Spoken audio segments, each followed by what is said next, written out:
Good evening. I hereby call this regular meeting of the Nacogdoches ISD Board of Trustees to order. Let a record show that a quorum is present and notice of this meeting was legally posted in accordance with the Texas Open Meetings Act. Please remember that items do not have to be taken in order shown on the agenda, and please join us in turning your cell phones to silent mode. At this time, the board will now conduct an executive closed session to discuss the items posted on our agenda pursuant to the following provisions of the Texas Open Meetings Act and as allowed by the Texas Government Code, sections 551.071, 551.072, 551.074, and 551.129. No voting will take place in the closed meeting. Any action the board wishes to take as a result of discussions in closed session will take place after the board reconvenes in open session. It is now 5:03 p.m.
Montoya, may I ask you to lead us in our invocation and pledges tonight? I will, thank you.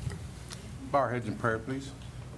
Dear God, give us the strength and wisdom tonight to make decisions that affect the children in a positive way in the community, to support our decisions and give us the ability to do our jobs.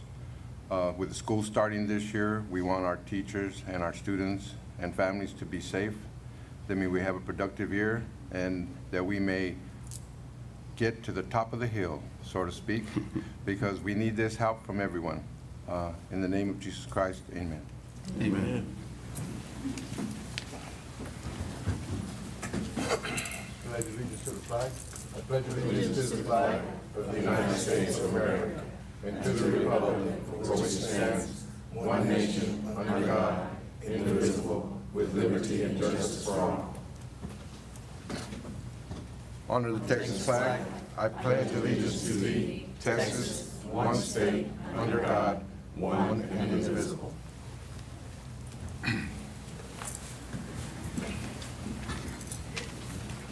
Thank you, Mr. Montoya.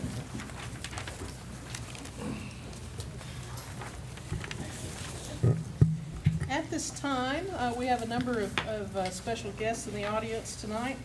Out of respect for their time, we would like to take an agenda item out of order and consider discussion and action on item 8C. And with that, I will turn it over to Superintendent Fraley. Thank you, Madam President. I'm going to step down. We have a presentation for the board, okay? Yes, sir.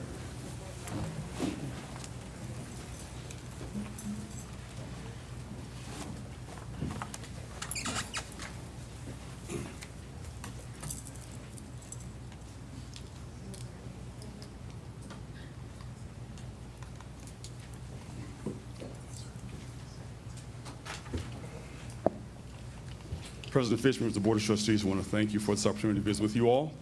Item 8C talks about an item that has been discussed for years, approaching a decade in this community.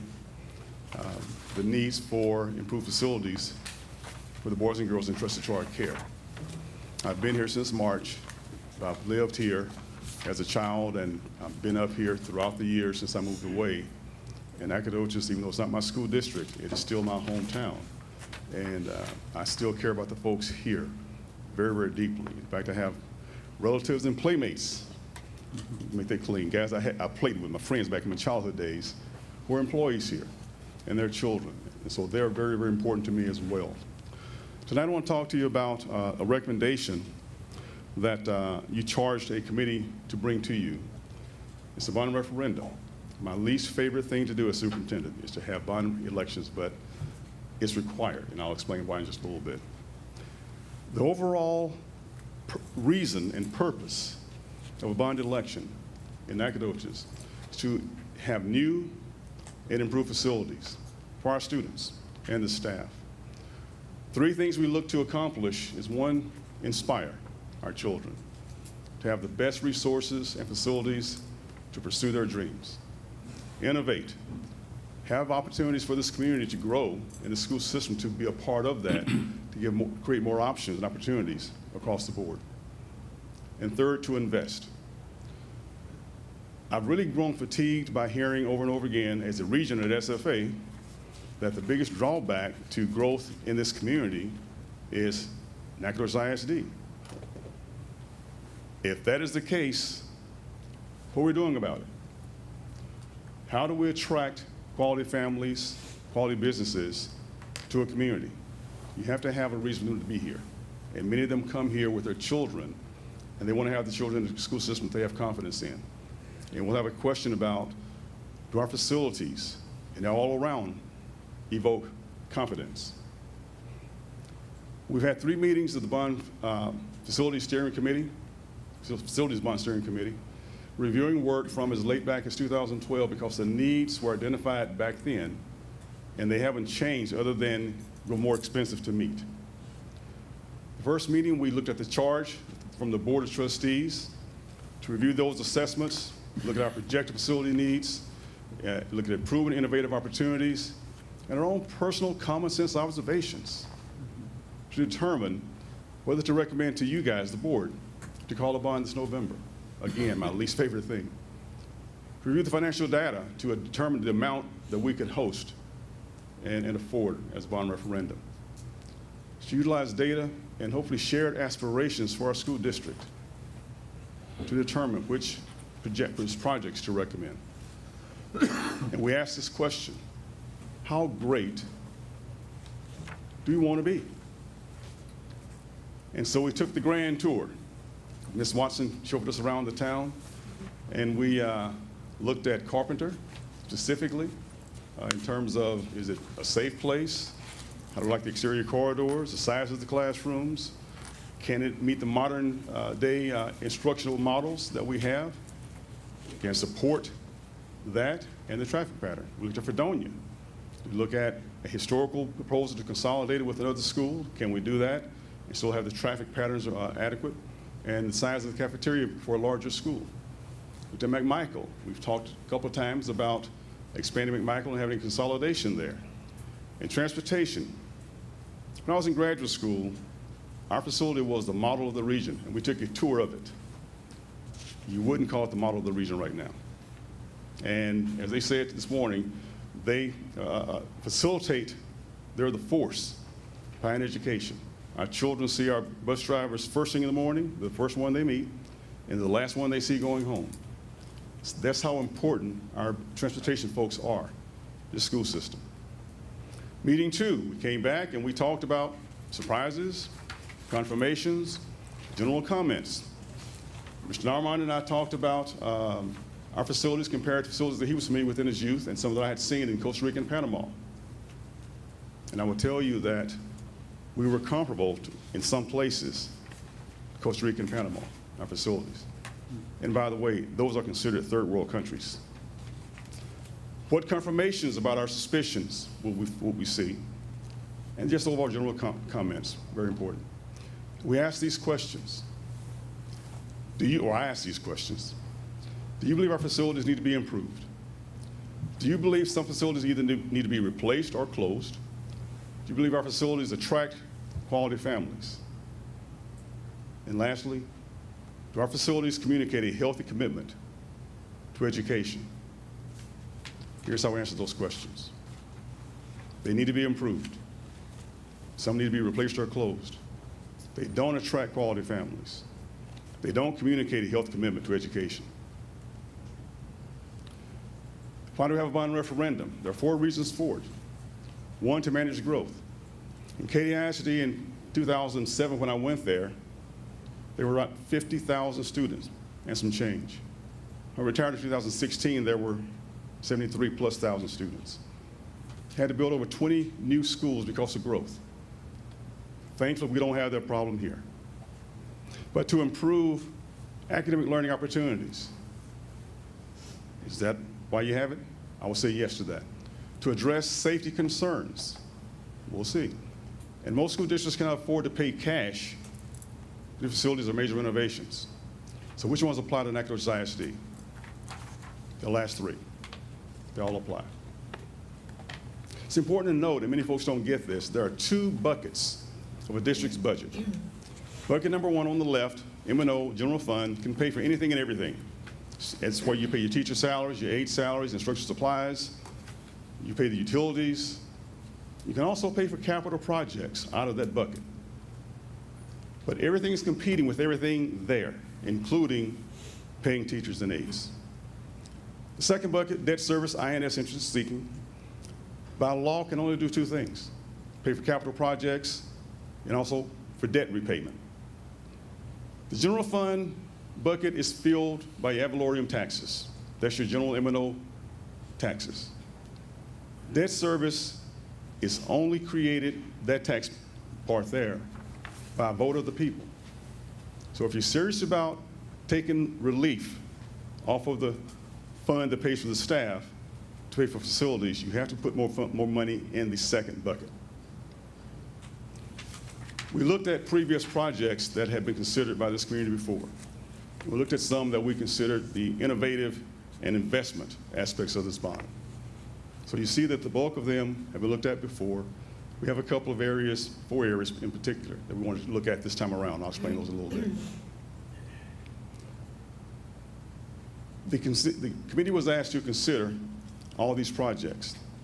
Carpenter replacement, that was on the second night with an asterisk that we will have further conversation about Carpenter in particular. The move was very different, to look at Fredonia, instead of it being a consolidation, becoming a pre-K center.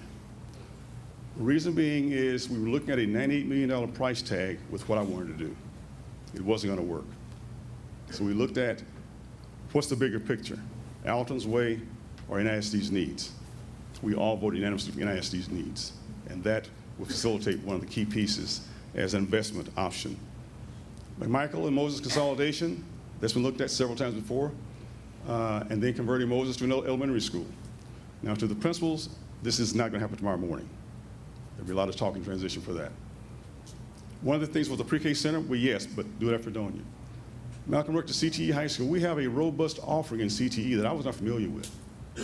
I want to leverage what we're doing and create more opportunity by building Malcolm Richter on the current high school site. You'll see more about that later on. Transportation center, it needs to be looked at. Priority maintenance, we have other up to, I think, $14+ million of maintenance items that we have not been able to take care of. This takes care of all of that, so pretty much every facility gets touched. The press box, that is not the typical press box. This becomes actually a CTE classroom where our students in CTE classes doing digital media and broadcast media will be stationed at Dragon Stadium to operate the video board, operate the cameras, have a control center in there as well. And our teacher coaches have a better observation place and also better viewing for our film crews. It's not about the press. It's about an instructional space for our programs. The DSC relocation. We're currently in a very proud historical building that we're wearing out. We're wearing out. My brother-in-law's went here. My brother played basketball on the fort that used to be here. He told me that all last okay. And again, the older you get, the better he used to be. He was very good. He's 70 now, I think. All right. It's not adequate for the needs of today's modern day school system. And it is putting additional wear and tear on this facility. When we have big events, parking is very, very hard to come by. Meeting 3. We talked about brand and reputation. When you look at certain symbols, certain images, such as the top left, that's the image of Harvard University. That's their shield. The brand of Harvard University evokes one of the top universities in the nation, in the world.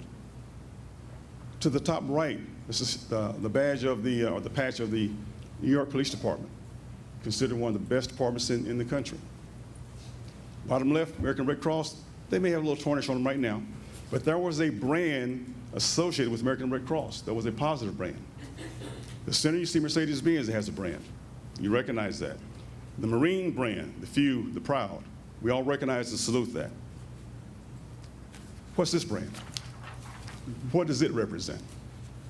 When you see this, what comes to mind? Is it best in the business, best in class, world class? What does this mean to us? That's the question. Greatness is not a matter of or function of circumstance. Greatness, it turns out, is largely a matter of conscious, deliberate choice and discipline. It's not about hope. It's about choice, discipline, action. So we have all the improvement plans we wish, have all the slogans we wish, but wish gets you nothing. Work makes it happen. We talk about historic Texas courthouses. I love those. I love to drive and visit them. I have a lot more to get to. But there's more to it than just a courthouse. This is a symbol of the community's pride.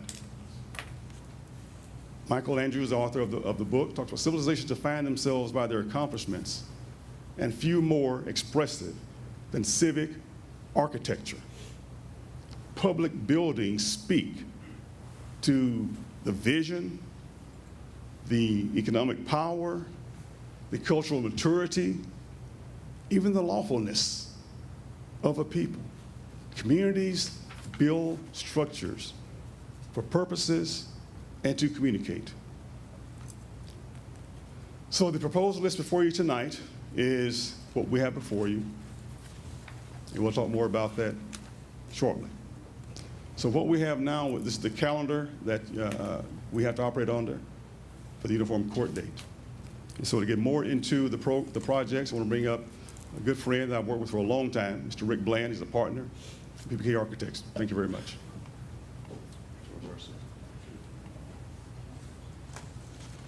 Thank you, Mr. Fraley.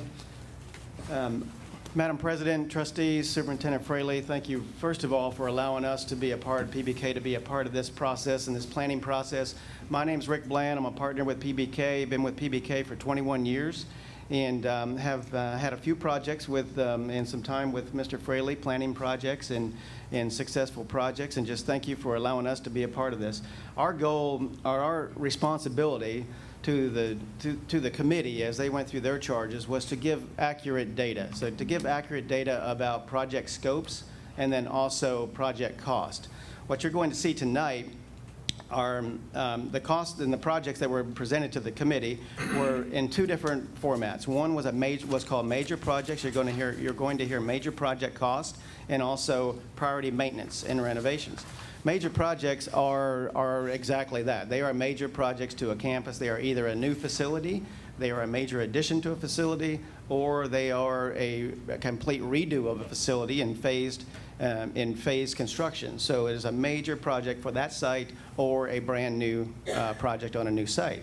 The priority maintenance items are life cycle items. These are items they have life cycle costs applied to them. They're air conditioning units, rooftop units, roofing items, things like that. That they are either they are either going to fail soon, or we have a target of when they are expected to. So all of these items do have a certain life cycle and maintenance issues with them.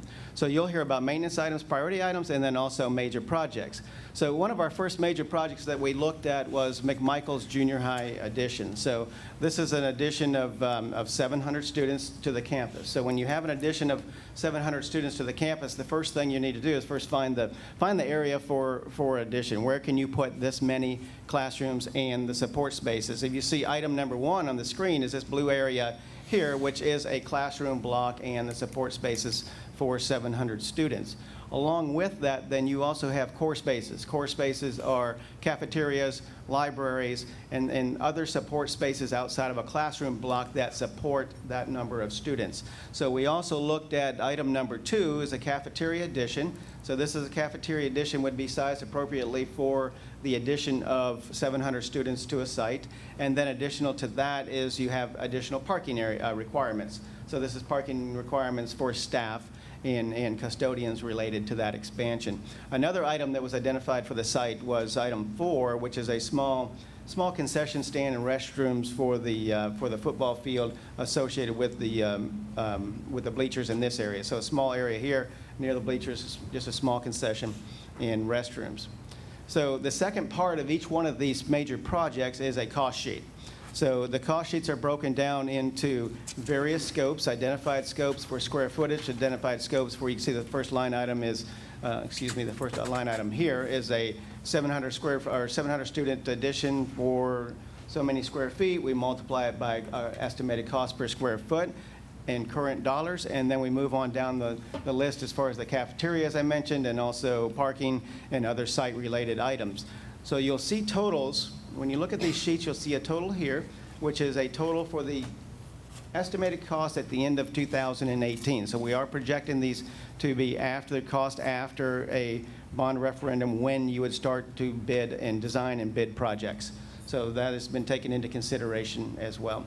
As you move through each one of these lists, I'll go in a little more detail on the first one, and the rest of them I'll go through a little quicker. So you'll see additional parking line items. You'll see an ad for addition and phased construction. Whenever you have additions to a campus, that cost per square foot is a little bit higher than a brand new greenfield campus, greenfield construction. That's because you're taking down existing surfaces to an existing building, you're building onto an existing building, you have utility issues you have to tap into, you have cantilevered foundations and foundation issues from the existing foundation. So there's a little bit of an additional cost related to additions on an existing campus, as well as time for contractors to phase their work and move around students and create a safe environment during construction. So that's factored into that line item as well.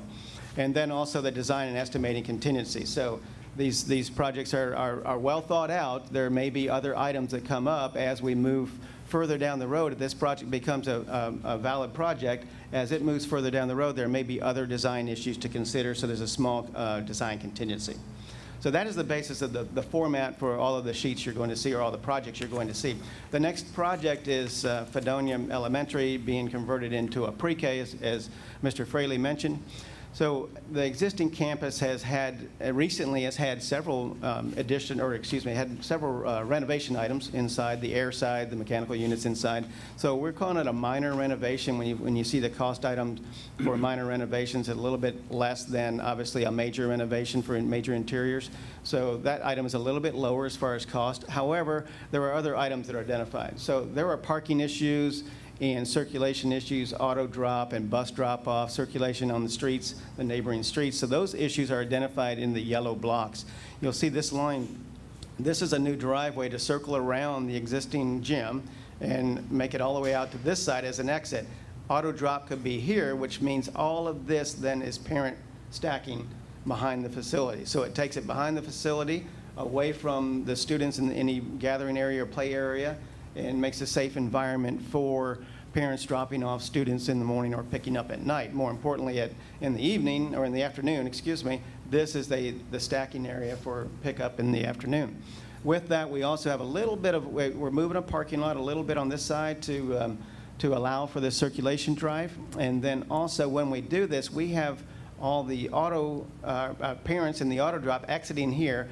We're proposing to flip this parking lot to exit this way also. So currently the striping is so you would move through this way and then come out on this side. We just propose to flip that way. Everybody is exiting at the same location, creates a safe transportation situation. The other item is the removing the existing portables and creating a safe contained play area for pre-K in the center of the campus. So then you can fence this area and have a really a rather safe and contained area, not only with a fenced area, but also outside of this transportation issue that I just discussed as well. Costs for those items are roughly at 3.5 million. And then again, as I mentioned on the first sheet, all the same type of breakdown for demolition. We also did carry a demolition line item for the gymnasium, and we understand that may be an item to be decided in the future, but the item is there, and we're carrying that within the total cost. And then also the minor renovation and the concrete around the backside. The next item is Carpenter Elementary. So there was a lot of discussion about Carpenter, as Mr. Fraley has already mentioned. And because of that, we have looked at several ways to approach Carpenter. And you'll see two plans on the screen. So we have cost breakdown for building a new Carpenter. So a new Carpenter Elementary of 600 students, roughly the same program on a new site. And then also Carpenter Elementary replacement on the existing site. Now, as I said earlier, when you do renovations or phased construction and you're working on an existing campus, there are additional costs that are factored in for the cost per square foot of construction at the end of the project. So you have to deal with safety issues, you have to deal with building a third of the campus while you once you build a certain amount of the campus, then you take down more, then you build more, then you take down more. At the end of the day, you have a brand new campus on an existing site, but it was a longer duration, which is longer time for contractors. There's more money spent on phasing and demolition phasing as well. So you have subs and trades that are coming and going for a longer period of time. All that does is it just creates at the end of the day, it does create a higher cost per square foot for a phased renovation versus this first option, which is new greenfield construction, where the contractors are allowed just to start, put a shovel in the ground, keep going until they're finished, and without a concern of the safety for occupied campus. The next major project is the Malcolm Rector CTE Center. As Mr. Fraley mentioned, a rather robust CTE program. Item number 1 identifies the existing CT area for some renovations that are needed in the existing space. And then item number 2, the blue block, is a 30,000 square foot CTE center adjacent to the existing space with various programs that not all programs may be identified at this point, but also if you design a CTE center appropriately, even after a couple of years, you should be able to change programs, and it should be a rather flexible and dynamic space that, as needs change, you change the programs within the facility. So with 30,000 square feet, definitely would be adequate to house the current programs identified. Additional to that, when we build in this area, this is currently a circulation for back to the service yard, also back to the yards of the CTE area. So the yellow area is adding circulation around the new construction, and then the green area, the light green area, is dealing with a little bit of detention and also existing utilities that we know are in this area and have been identified. Mr. Ralph LaRue has helped us quite a bit as far as existing site conditions and some unknowns over there, so we've identified site utilities that have to be readjusted. So the total cost for this project in the 2018 dollars, end of 2018, is $12.1 million, and this is for the addition of the sorry about that. This is for the addition of the CTE square footage, as well as the renovation, and then also reconfiguring the site to accommodate the additional square footage. Okay, one more major project is the transportation center. There's a lot of importance put on the transportation center. Obviously, the existing bays of the transportation center are in need of some renovations related to safety issues and just workability within that area. There are also paving issues at the transportation center. There's space issues. So you'll see that item 1 is renovation of the existing bays. Item 2 is the offices on this side, and taking down the existing offices, expanding as one construction for new spaces for offices and support, as well as tool storage and other storage issues, and adding a bay to the existing transportation bays as well.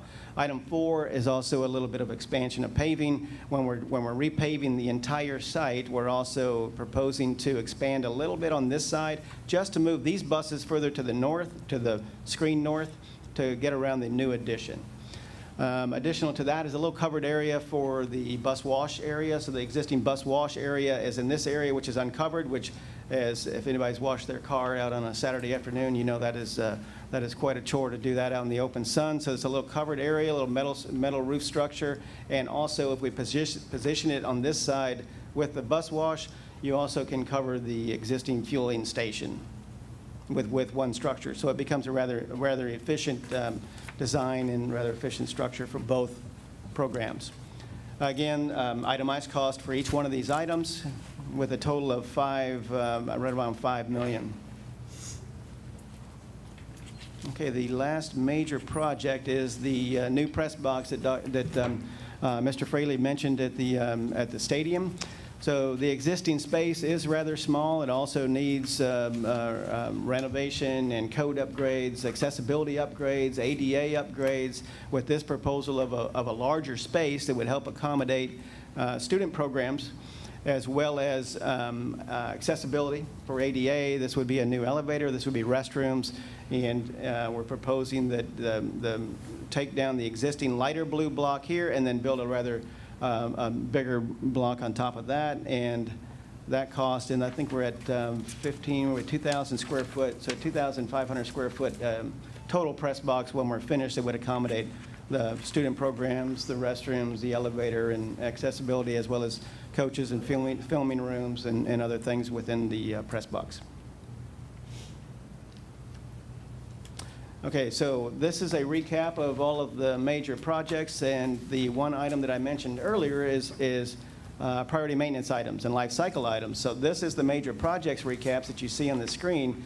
This list is all of the other maintenance items and life cycle items at the other remaining campuses. You can see there's roofing items, there's HVAC items, there's paving items, there's a whole host of various items at most all of the other campuses.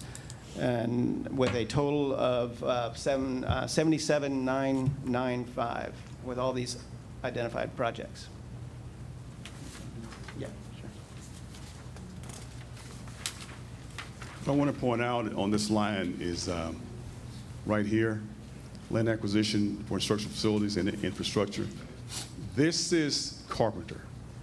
Okay, as Mr. Bland pointed out, it costs less to build off-site than it does on-site. With a Plan A and Plan B, this considers and allows the conversation about Plan A and Plan B. If you go with Plan A and build on a new site, you pay for the land out of this money, okay? The remaining funds can be used to address the old Carpenter building. It can be converted into a park space. It can also be used to deal with the Native Marshall building that we're looking at abandoning as well. So you have some options, flexibility here.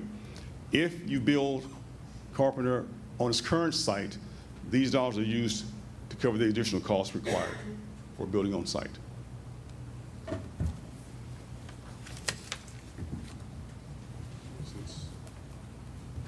Most dangerous slide yet, right there. Wow, that, We're ready for mercy. whew, wow, so that's a lot of hard work obviously went into that.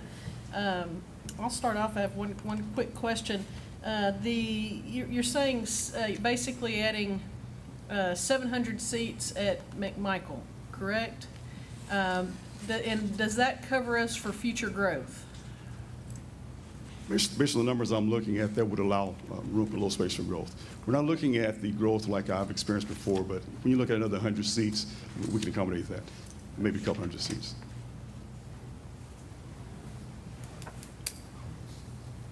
I guess my comment is on the Carpenter building on-site or new site. The new site would be located within the locale of where the kids would be coming from, right?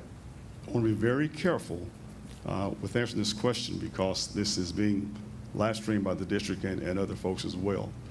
We're looking at property in the current attendance zone exclusively.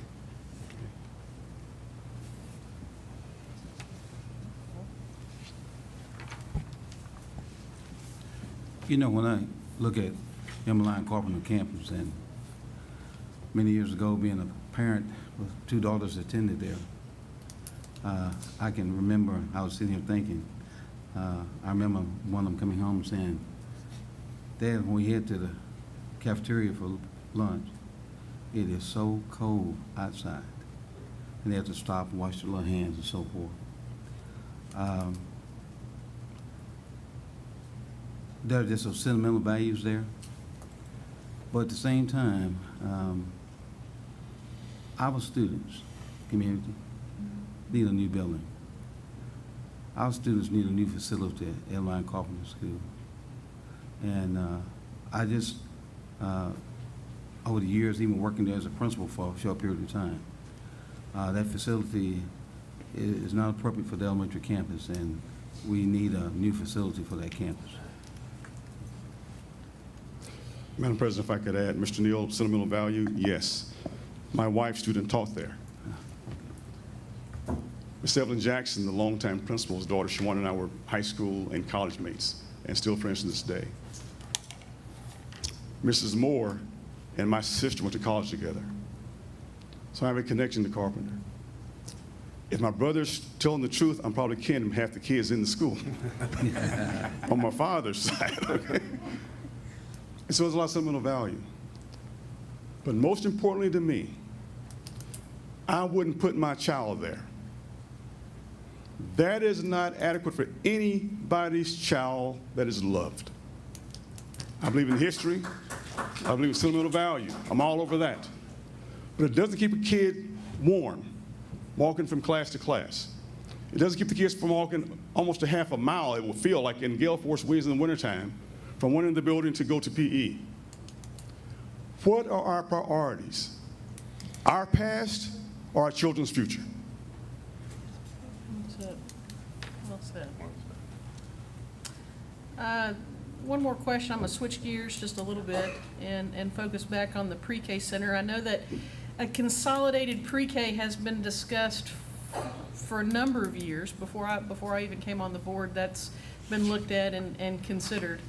You know, what are the benefits that the committee kind of came back with about to making a consolidated pre-K center, and what capacity are we looking at there?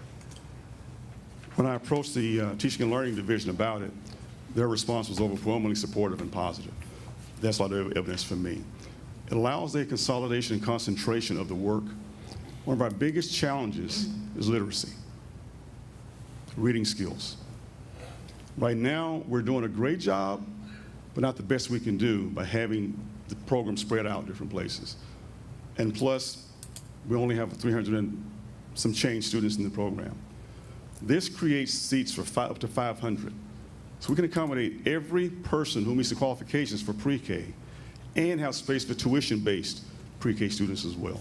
So I'm very excited about a better, more concentrated instructional program, but also increased capacity. And I believe if we can get parents to give us the chance for the pre-K kids, they'll stay with us.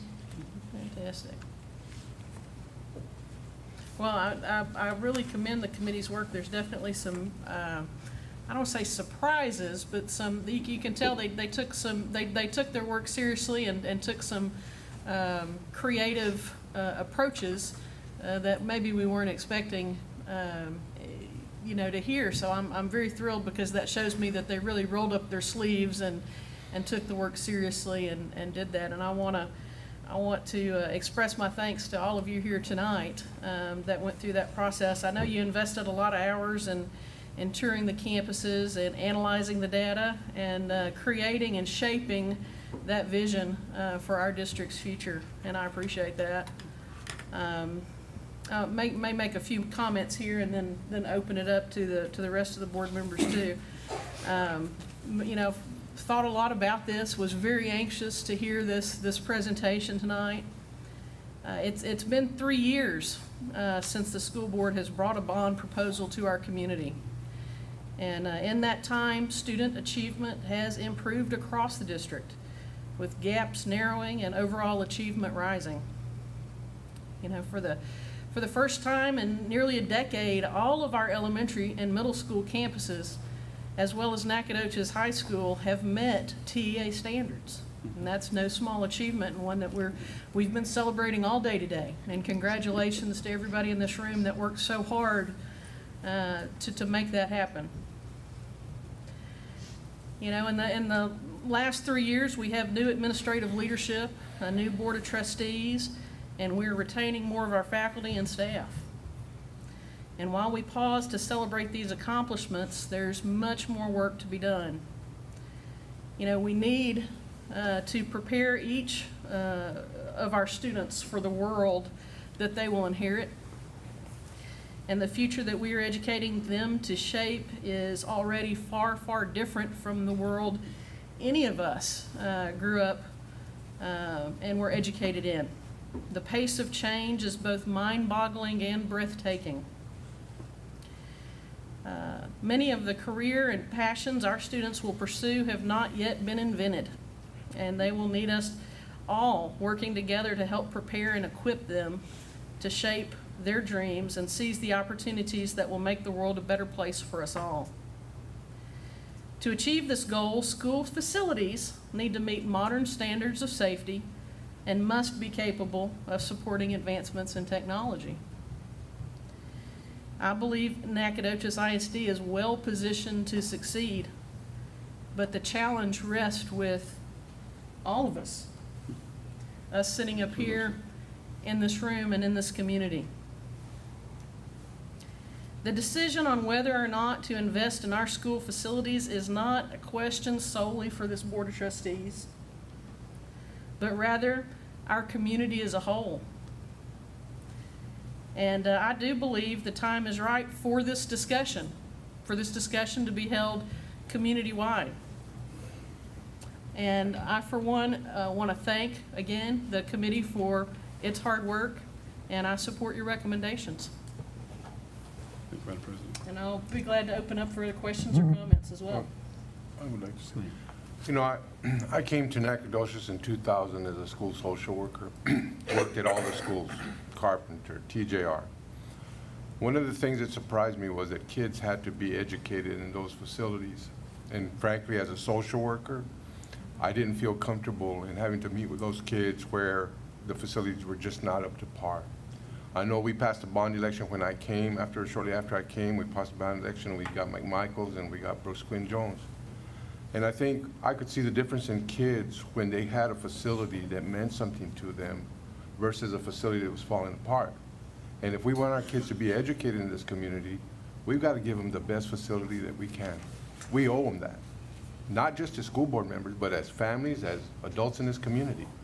Yeah, people don't like bonds, but the bottom line is, do we want our kids to have the best in this community? I do. That's why I sit up here. And I think most of us up here sit because of that. We want the best for our kids. And I commend the committee for doing a good job and giving us this information. Thank you.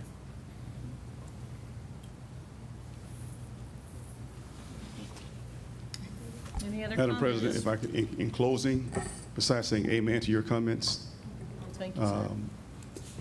I think I took a call from you guys in March of this year to be interim superintendent. It won't be that long, Rick, I promise. It's like, oh, here we go. And I did no homework. I just said yes because of who called and who I met with, because of my heart being from my hometown. And I thought, interim superintendent, it's March. Yeah, I'll be home by August. Fine and dandy, no biggie. And something happened.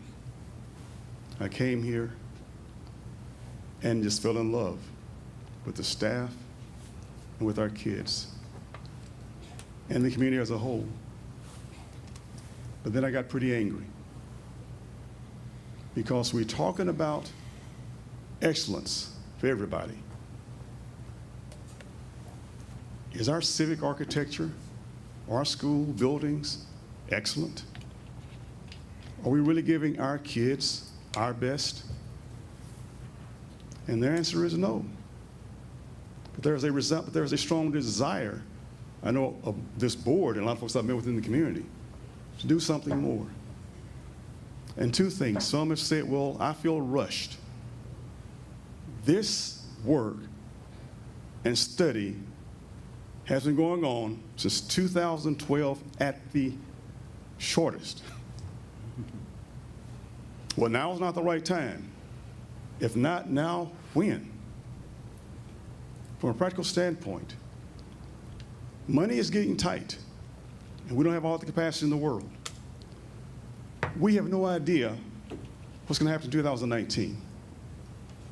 So if we were to pass the bond now, in November, we'll try to get as many contracts, especially on the big projects, confirmed in the first quarter of 2019, which should be close to 2018 money.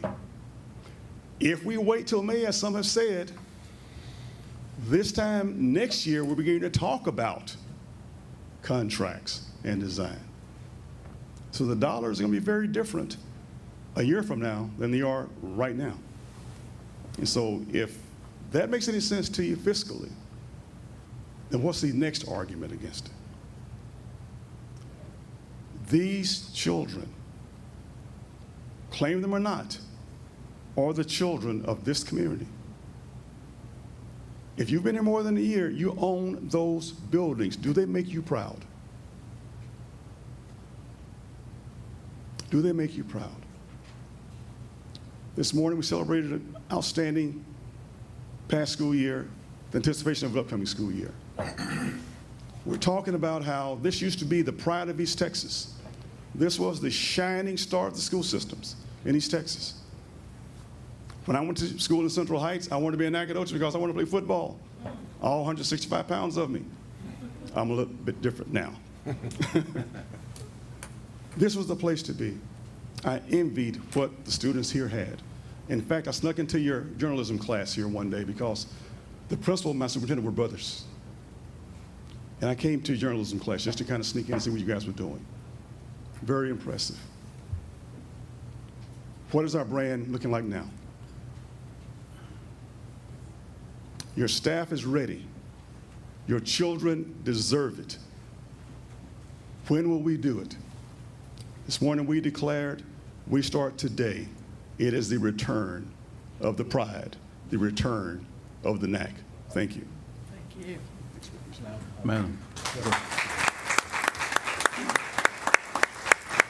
Mirabon. I was one of the so-called silent member of that bond committee, which I traveled with them. And I mentioned to first meeting that I was born in 1950 in the third world, and our elementary school and even high school was much, much better condition that existed in what we have in Nacogdoches. Through years of my experience, I have learned and subscribed with great ideas that the problems in the world that we have and the lack of success in projects is we act before think. Or we think, but we don't take any action. Now it's time to take some action. And as they mentioned, the problem never goes away. It's going to get larger and larger and larger, and we'll lose more people, and city gradually going to deteriorate. They said that education makes you a living. However, self-education makes you a fortune. Those students, when they get exposed to new facilities, new group of people, see another environment, they learn some education that helps them and always stays with them. They see how the other part of the world, how the other schools look like, and they're going to try to up to those standards. As a coach, as a soccer coach, there were some schools that we went for competition. I would not take my students early on the field or early to the game site, because I knew as we get there, they see those facilities, somehow they become demoralized. So I kept them in the dressing room as long as I could, get them on the field, play, and get back in the bus and go. So I feel how it would feel. It gives self-confidence, self-pride to facilities, and self-worth that I deserve those things. So I highly encourage the support of community, and I hope this bond goes through. Mr. Neal, I yes. believe you had comments. yeah. Madam President, I do want to, again, also thank the committee's work. I was able to come in 3 different evenings and observe the committee. And just unbelievable work, studying with all the material in front of them, really taking a look at what's best for our students in our district. I think the time is now, as you said, to make a difference for our students for years to come. And I think our community, certainly I hope, is ready to do that. I know we are. And so, Madam President, I'd like to make a motion if it's okay. Absolutely. Madam President, I move that the board, with a unanimous decision, approve an order calling a school bond election to be held on November 6, 2018, for the issuance of $77,995,000 school bonds, school building bonds for the construction, acquisition, and equipment of school buildings in the district, including the rehabilitation, renovation, expansion, and improvement thereof, and the purchase of necessary sites for school buildings, and levying of tax and payment thereof. Madam President, Thank you, Mr. Neal. We have a motion. Madam President, I would like to second that. Thank you, Mr. Montoya. We have a second. All those in favor, please signify by... Not ready yet. Oh, I'm sorry. I apologize. Yes, sir. I too want to thank the committee for their hard work. But as it relates to Mr. Neal's motion, my concern is the plan A or Plan B. It looked like the temperature of the board is, temperament is rather Plan A, but the community where I live favors Plan B. And so that's my concern. What are we voting to, what will the bond be for? Plan A or Plan B? Madam President, the committee discussed this. Matter of fact, our 3rd meeting was designed to be specifically about this question. And we discussed it at length, and we did some informal polling and whatnot, and I'll be very much upfront. My preference is to rebuild on site, but my priority is a new building. And you've had the bond before the community twice before, And I don't know the reasons why it was voted down. You know, some say this, some say that, but what's been consistent is reluctance to rebuild on the current site. That still is my preference. I think the board will need to come back and have a conversation, I would say, but before the actual election, and maybe communicate a preference, because Plan A is incumbent upon, do we acquire adequate land for it? If that were to happen, then the board would approve the purchase of the land when the bond passes, or enter a contract for the purchase of it for Plan A. If you feel the community needs to know before the November vote, which is going to be the one they get, that's what they need to understand. Plan A right now is to go forth if you get the land. Plan B is if you don't get the land, or if there's another decision by the board. So it's very transparent that Plan A is the lead. Plan B is if certain conditions are met. But I would ask the community to really think, what is the main priority?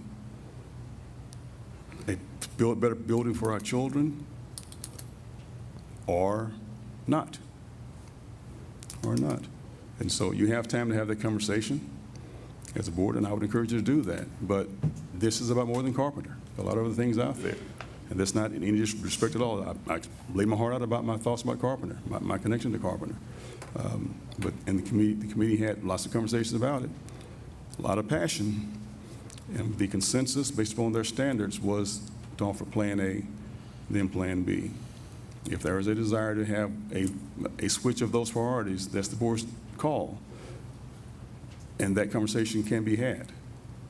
Could I ask my colleagues if they have spoken with anyone in the community concerning their feelings toward Carpenter being or remaining in the community? I can't say, I'm trying to think if I've spoken to anyone. I don't recall having, although I may have, but I know I have received emails, both, I've received at least one, maybe two emails expressing support for building Carpenter on site, but I would say I've received equal number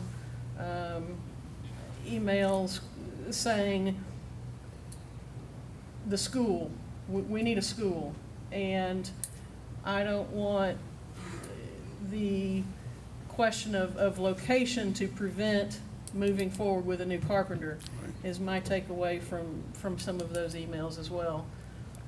And Reverend, I may be oversimplifying it in my mind, but to me, the first question is, are we, and is this, are we as a community, would be the way to say that, willing to invest in these new school buildings? And then if that answer is yes, then it seems like question two, and the next discussion needs to be, the location. But I may be, like I said, that's how my mind is processing it. Guys, what are y'all's thoughts? Well, I'm echoing what you're saying, is that I think we're talking about schools and discussion down the road, whatever we need to do, we need to do it. But I think we need some new facilities. I'm very strong about that.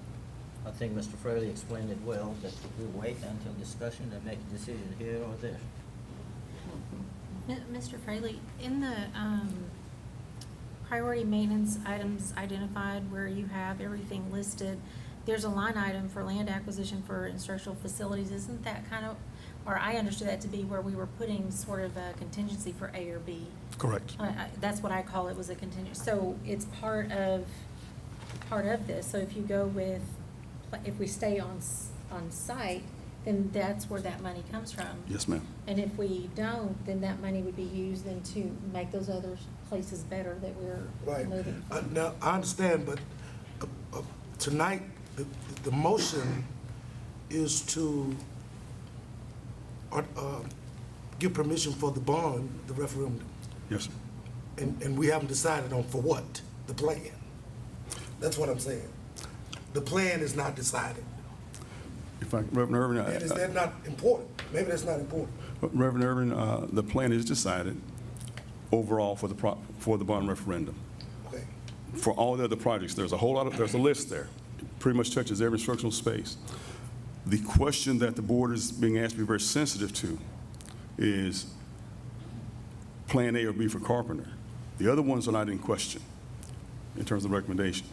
What I would pledge to you is I will go with you to talk to anybody about Carpenter between now and September or October. You have 2 more meetings to which you can have a conversation with the board, and maybe they can lock in on one place or the other. But I'm convinced that if my cousins in the Carpenter area that my brother says I'm probably related to care about their kids, and they do, they may really prefer one site, but the number 1 priority should be a better facility for their children. We call Carpenter a science technology magnet without a single lab and wires running exposed all over the facility. Let's quit lying to ourselves and to our children. We've not done diddly squat appropriately in that regard. We have not. But right now we're saying we're going to invest in your children with the new facility. And we hope you'll say thank you for that. Now let's talk about, can we live with this site or that site? Not can we live with, I mean, if folks are saying to you, they'd rather leave their children in that building versus have a new building a half mile, few blocks, whatever it is, away, because I know where we're looking. I'm going to expose it tonight. I really have a concern about those priorities.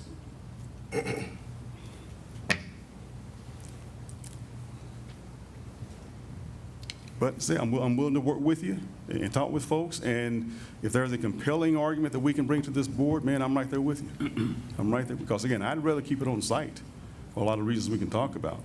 But my number 1 priority is the new facility, because I think those children need better than what they're getting right now. My next question would be, at what point do we as a board decide on the plan? We will be the ones to decide on the plan. So at what point will that be done? After the election or before? Or when will they know what our plan is? Well, for lack of any additional action, you have a Plan A, which means that's Plan A. If you wanted to reconsider that and look at Plan B, the board can do that. The committee wanted a new school. There's a lot of strong feelings about Plan A, and there are some strong feelings about Plan B. It puts the board in a very tough situation, but I think when you focus on the right thing is the new building, period. Period. It's like an old car. I've had it for a long time, it means a lot to me, but it doesn't get me where I need to get to safely anymore.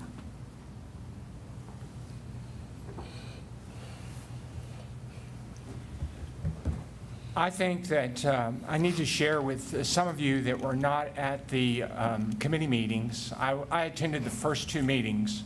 There was a lot of discussion, there was a lot of interaction, there was a lot of surprise of the sad state of the conditions of a lot of our school district as far as facilities.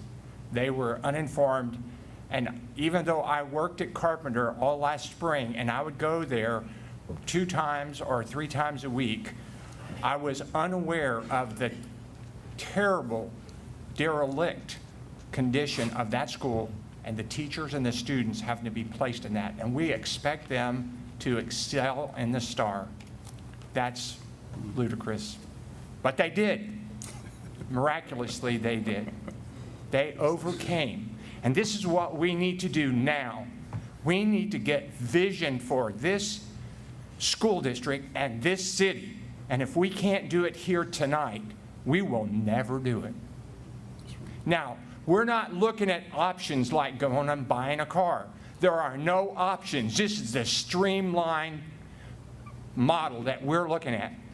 The committee went through, well, let's look at building a new high school and moving everything else around. We looked at the money. We can't afford it. Well, what if we put a middle school on that 100 acres over there? What about if we do that? We can't afford it. What model do we have? What we can afford. This is the essential model. We pass it or we, what? I don't know. get worse, I guess. We have to pass this. We have to find, not just with our hearts, but our wallets, how to solve this problem with vision for this community.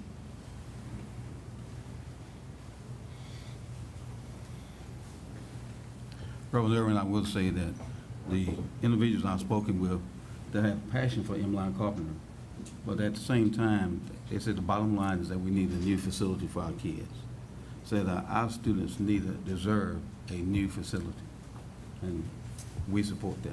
And I certainly support the recommendation of the steering committee. I do want to go on record, I'm in support Yes, sir. of a new facility for our kids. But then I also want this committee, or the board, to be considerate of the feelings and the sentiment of those who live in that community. And that's what I'm not getting. Well, Reverend Irwin, I would like to say that if there is any of the members in your community that would like to talk to myself or any of the board members, we're here to talk to them. I don't think we're not taking their feelings into consideration. But I think the bottom line is that we need some new facilities, but that doesn't take away how they're feeling. And I'm available to anybody that wants to talk to me, and I'd like to hear their comments, and I'd like to hear what they have to say, because I think that's important also.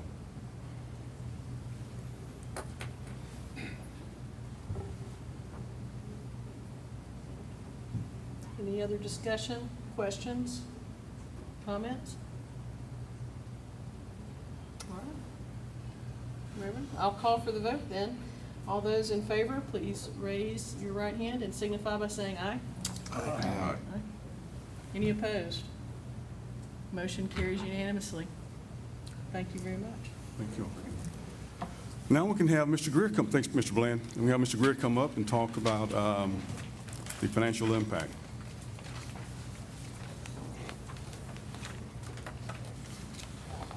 Good evening. My name is Clarence Greer. I'm with RBC Capital Markets. I'm managing director, part of the team, financial advisory team that you have on your, in front of you. You should have a brief presentation. This was used, you heard Superintendent Fraley talk about the 3 committee meetings. This was a very thicker version of this book. This presentation was used to facilitate affordability in those conversations.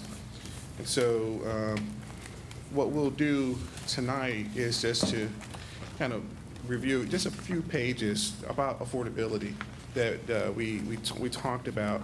And the contrast to what was presented in the committee meetings was you had several different scenarios where this one is the recommendation that the board just approved here. So on the first page, page 1, what we have here is just an overview of your outstanding debt. You can see we have your election history here with both on the top chart with the school building bonds of $46 million. That was passed back in 2001. And then, that was a $46,855,000 bond election that was passed. And you have the election history included in there. You look at the middle of the chart, you can see that you have approximately $25 million of voted bonds remaining outstanding. So that's the existing debt that you have, and you have a graphical presentation of the debt payments. One of the great things about the district is that your debt is fairly short. The final maturity goes out to 2028, and so you have a lot of capacity, and that's going to help with affordability, as you'll see on the future slides here. You do have debt against your maintenance and operation budget. Superintendent Fraley talked about the 2 buckets, if you will. So, those competing uses of funds from your maintenance and operation bucket. Well, part of that use is to go repay some of the debt that you have against it. And that's pretty common to have debt against your M&O budget. Just as a point of reference, in the facility meetings, we talked about the tax ratification election going to $1.17 on the M&O side or M&O side of the budget. What we've done here is kind of gone back and we demonstrated with the help of your CFO, the the expenditures, the capital expenditures that you've used for the year over year. So please note that the district has averaged approximately about $3.8 million a year capital expenditures funded from the M&O budget, and that was, that's when you look at the revenue associated with the tax ratification election of 13 cents, pretty much offsets it. And so a lot of money came in, a lot of money was also spent on renovations of your existing facilities. And so what we also have done, we looked at your historical growth. Note that the 5-year compound average annual growth rate is about just under 1.74%. The 10-year average growth rate in your taxable assessed value is 2%. And your tax rate, you can see what the total is there just from a reference standpoint. And that's really important because when you look at how the rating agencies view Nacogdoches ISD, there's some strengths and there's some potential for improvement.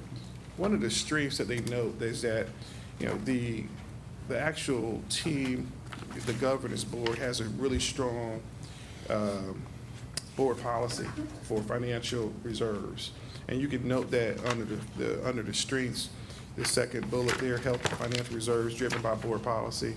That's really strong. That says you have a good rainy day fund. But then they notice, though, that under the downside scenario, when they say, well, reduction in those reserves could cause some downward pressure in the ratings. And then they also, talked about the contraction in the economy, about the assessed value declines and so forth. But we've recently gotten some year over year, some pretty good taxable assessed value growth. So the rating agencies are concerned about us continuing going into the fund balance to pay for the capital expenditures. And your board and the staff has done a great job of trying to stretch the dollars as they've come in. On page 6, you can see we've gone back to 2014. We discussed this in the first committee meeting about May versus November. And what this shows is that when you look to the far right, that the November passage rate is pretty substantially higher than the May. And it's kind of counterintuitive, but that has been the trend since 2014. And then we also went back to the last May election, and you see that there's about $5.2 billion that was on the ballot in May this past year, and of which about 4.4 was successful. And we highlighted there, one of the peers that we'll get into, Lufkin ISD, their successful $75 billion bond election. We've seen the election calendar, but so then it gets down to page 9, which is really the affordability question answered squarely. Looking at an assumed bond election of $77,995,000. We assume that one bond sale, but the reality is you're probably going to have multiple bond sales. It might be weighted 50-50. It might be depending on the construction draws that PBK and the architects come up with. And we also assume that you would receive 2% growth for this next year, but no additional growth forever. And your history, that's pretty conservative. Your history basically says that you've grown about 2% over the last 10 years. That's been the average. So we would expect that to be the case, which if it is, we're able to have more flexibility in these numbers here. And then the third item I want to call your attention to is your assumed interest rate is about 4.5%. You should be in a position to, in today's market, sell at about 3.75 to 4% in that range. And that's today's market. That's another incentive to have a November election. I think there's a lot of things in the global market that could drive interest rates higher. I know the Fed is moving interest rates higher in a short part of the yield curve as well. So it gets down to the bottom line. After talking with your CFO and the appraisal district, and we looked at 2 homestead values assumptions, one with the estimated value of 100,000 homestead and another with 150,000 homestead. And so that's what you have represented. And so living in Nacogdoches gives us, the district is very generous, because you not only get the 25,000 state mandated homeowners exemption, but there's a 20% local optional homestead exemption, which is very significant. And so after factoring in both exemptions, you can see that the impact of this bond election would be roughly about just under $10 a month for a $100,000 homestead, and just over $17 a month for a $150,000 homestead. And you can see that to the right there on the chart, to the right, that graph. So how does that compare with your peers? So it's one thing we like to do is to put that in proper context. And so on page 11, what we've done is we've taken a look at that, your debt and how it looks with and without, before and after, if you will, and along with your geographical peers, starting with Longview and Wooten and Marshall and Lufkin. Focus your attention on column number 7, debt per average daily attendance. That's kind of gives an idea. When you look at this the eight school district average, you can see on average your peers are carrying about $13,000, just $13,741 per debt per average daily attendance. And you can see right now the district's at $4,350. So in terms of the investment, and really debt, since that, as Mr. Fraley pointed out, on the INS side can only be used for facilities, it really is, it's really talking about how much are you investing per kid in facilities. And so you can see you're under the median now, but with the election of the $77 million number, that's a typo there, you can see your amount would go up to the $17,621, which is a little bit above the median. You can notice that Lufkin, they have sold about half of their $75 million in authorization. So their investment is $11,410 roughly per average daily attendance, or ADA. But after they get finished selling the remaining $35 million, it'll be just over $16,000 per ADA. So you can see that we would be within the same type of investment per ADA as Lufkin ISD. And then another way to look at this is on a peer group comparison. It's just on an ADA peers, not just your geographical peers.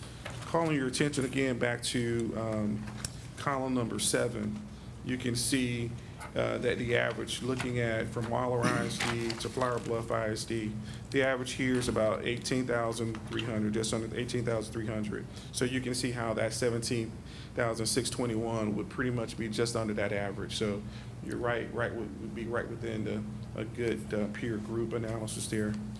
But then the final slide that I'd like to share with you has a lot of information and has a lot of good perspectives for the board to consider and for community consumption. And I think the slide to the upper right, upper left, where it says average daily attendance, you can kind of see where the school district compares to its geographical peers.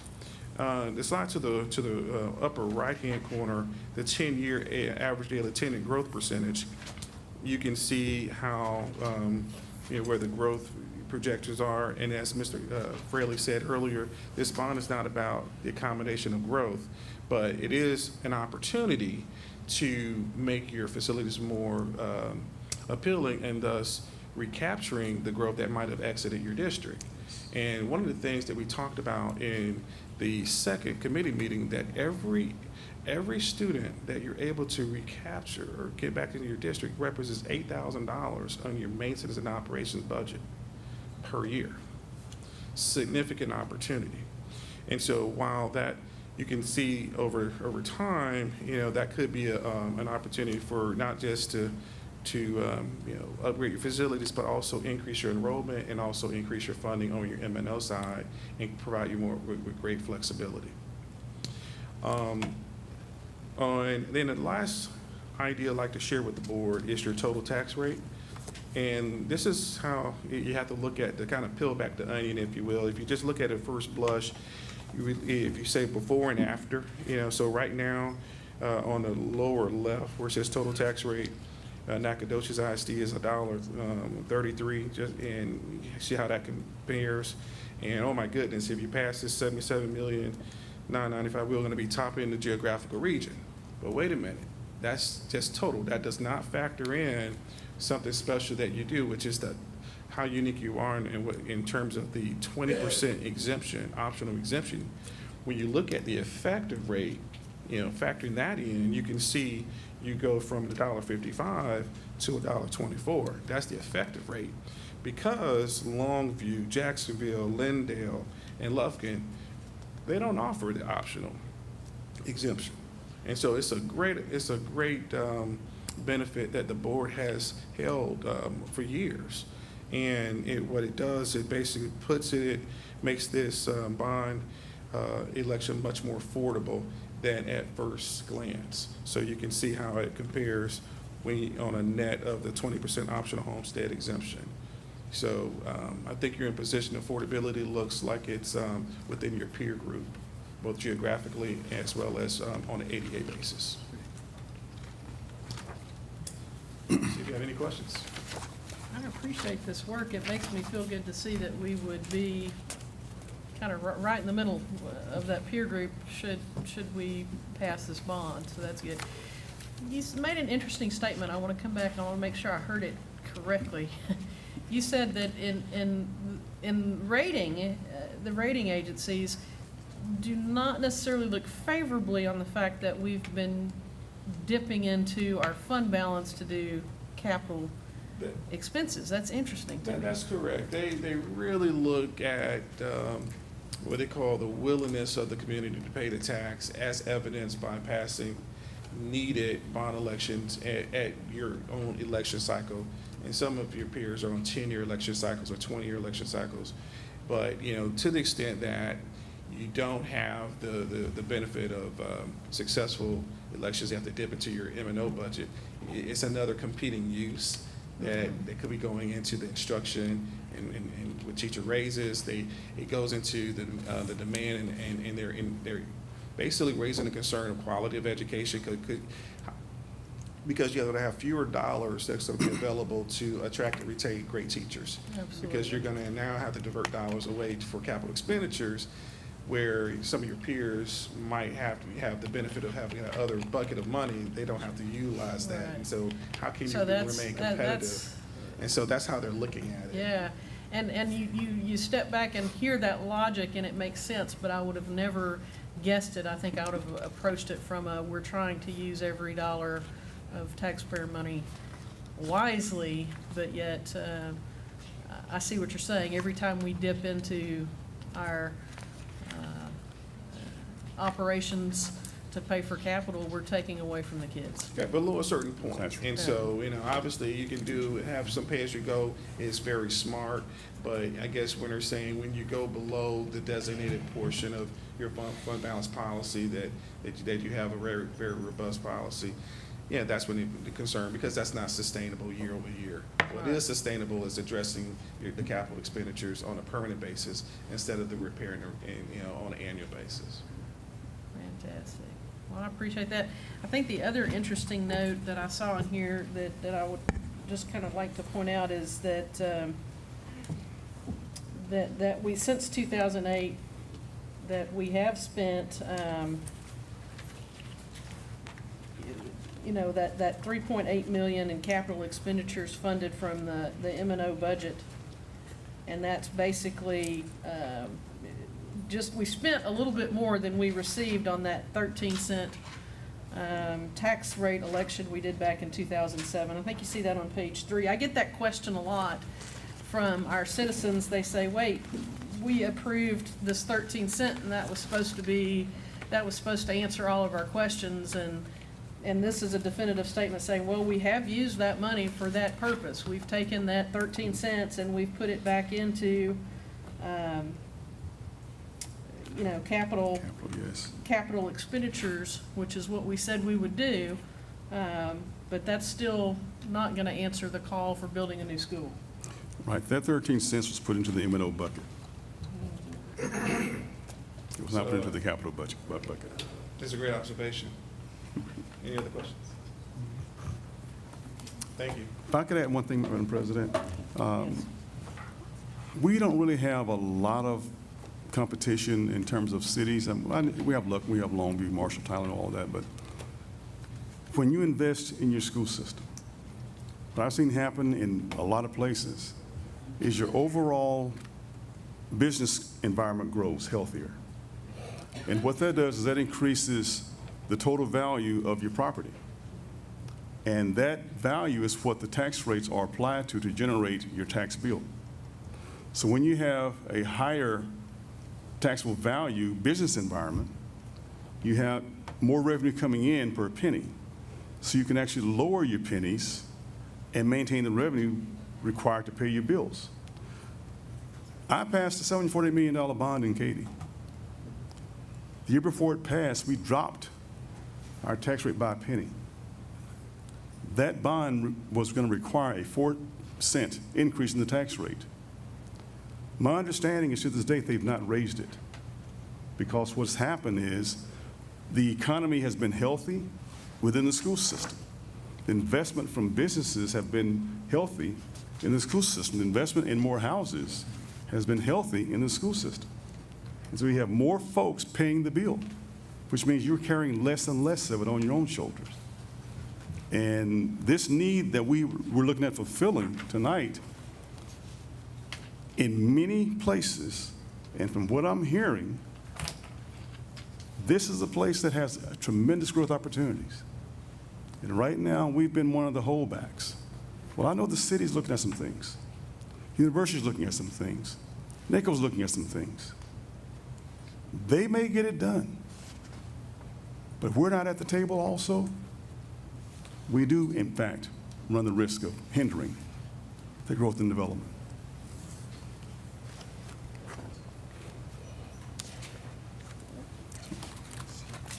Any questions? Madam President, we have two more items then, since we've passed the bond. Call for the referendum. We need to secure certain talent, and that is Mr. Greer's firm as well as bond counsel. So you have two action sheets under D and E. You have the bond counsel services, and you have the financial advisor services. And I would ask you to consider both those items, D and E. And do these items require RFPs? No, ma'am, these are professional services, and we're required to go for what we think could bring the best value to the district, their service. And my positions, these are folks I've worked with, and I know I can count on them. Thank you, sir.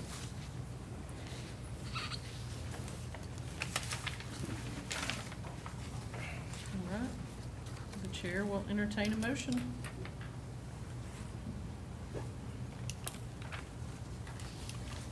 Madam President, I move approval for an engagement letter of Oric, Oric Harrington Sutherland LLP for bond counsel services. Thank you, Mr. Neal. We have a motion. Do we have a second? I'll second. We have a second from Mrs. Winslow. Any discussion or questions? Madam President, these are the folks that make certain that all of our legal papers are in order, posting notifications, things like that. All those in favor, please signify by raising your right hand and saying aye. Aye. Aye. Any opposed? Motion carries unanimously. That would take us to item 8E. I'll entertain a motion on it as well. Madam President, I would move that we approve the engagement letter with RBC Capital Markets LLC for financial advisor services. Thank you, Mrs. Winslow. We have a motion. Second the motion.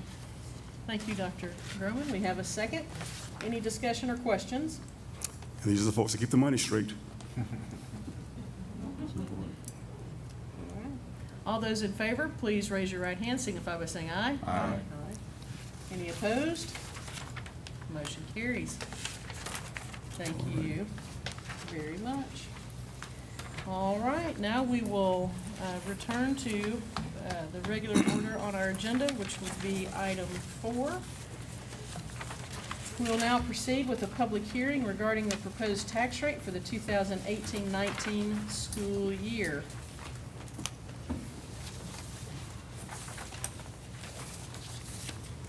Good evening, President Fitch, board members, Interim Superintendent Mr. Fraley. This is a public hearing on the adoption of the tax rate.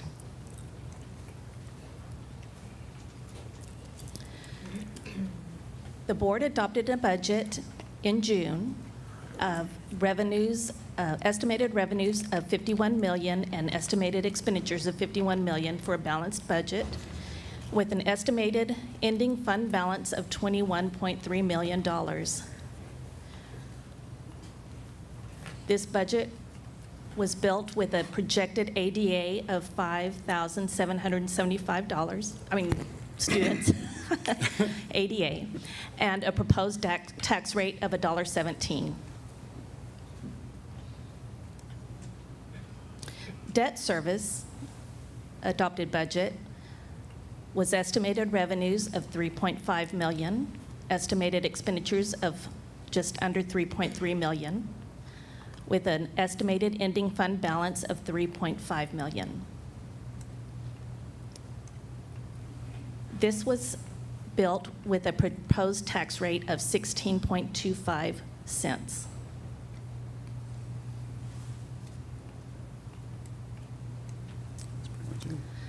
Now I'd like to open it up to any questions or comments. Well, if you'll let me, Ms. Barbrick, I appreciate you and thank you for your presentation. We will move it and open it up, our public hearing now, for anyone that would like to speak. Comments will be kept to a maximum of 3 minutes and must pertain to the public tax rate presentation. Is there anyone here tonight that wishes to speak in this public hearing? Okay. Thank you. Hearing none, we will close that public hearing. Thank you, Ms. Barber.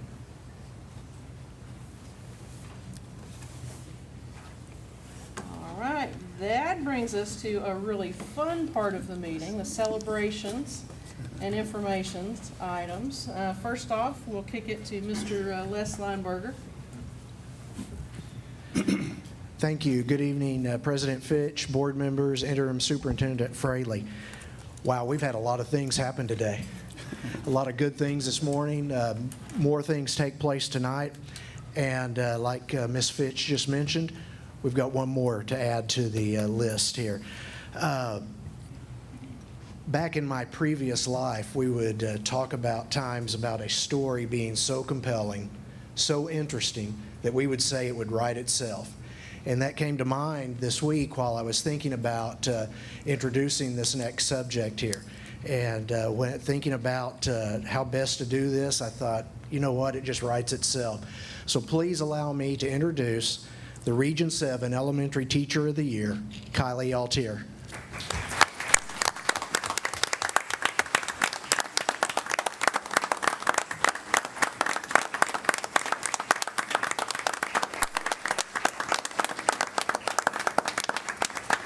Kylie's a first grade teacher at Brooks Quinn Jones Elementary. You may remember she was in this same boardroom back in April as the district's elementary teacher of the year. And on August 1st, she was named the region's teacher of the year. But I want you to hear, in Kylie's own words, the passion she has for reaching her students. Kylie, it's all yours. Hi. First, I just wanted to take this opportunity to thank everyone here in NAC ISD for choosing me to represent this district. I moved here 2 years ago, and while I'm 14 hours from home, I found a new home here at BQJ. I found a home where I can truly be myself, grow as a person, and connect with an amazing community. When Les asked me to speak here tonight, I initially panicked because speaking in front of people over the age of 6 is very terrifying to me. But I tell my students every day to be brave, so I'm here trying to do just that. I decided just to share a little bit of my application with you about my hopes for all of our babies here. I would like to give students every opportunity they deserve and instill in them the self-confidence and love. If we can get students to advocate for themselves and their peers, we can start changing issues like generational poverty. The future is in their hands. The more love we can pour into them, the more love they will share with the world.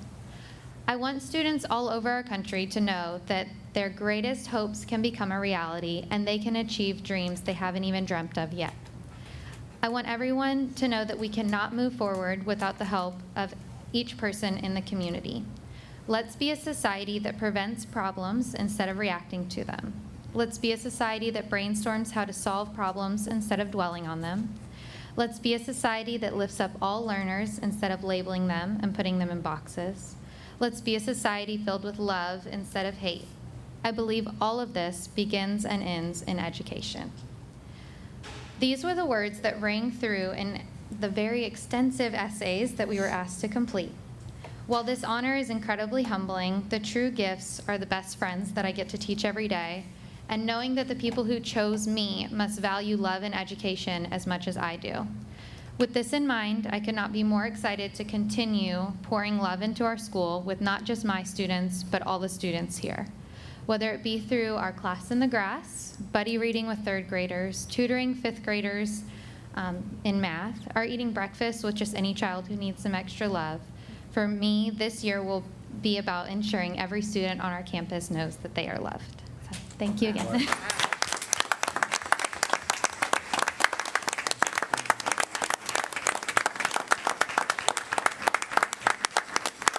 Thank you very much, Kylie. Hold on just a moment. We want to get a picture with the board. If the board members will come on around to this side, we're going to get a picture made.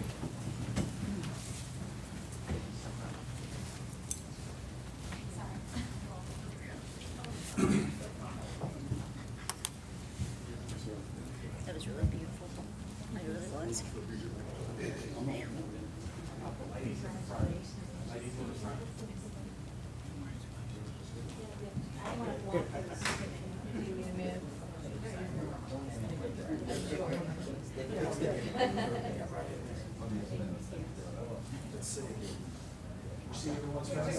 Can you see Dr. Roman okay? A little taller, Dr. Roman. Okay. I'll take several. All right, ready? 1, 2,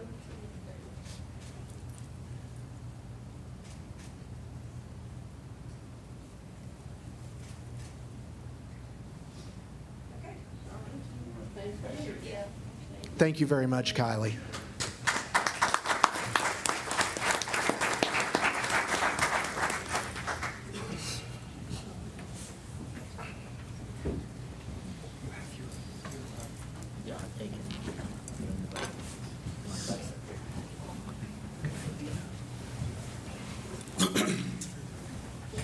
I believe that brings us to Superintendent Fraley's report.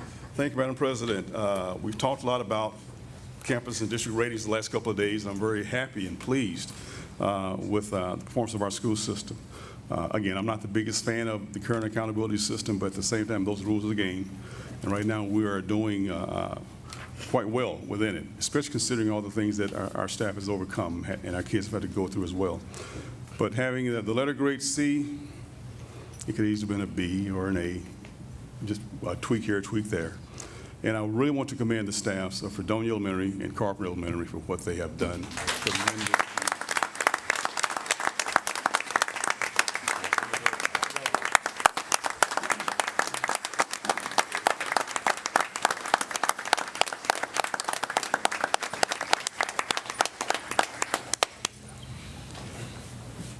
And so, and to the folks at Malcolm Rector, what you need to appreciate is, one, I've not studied everything completely, but what I've seen thus far is the students pass the tests.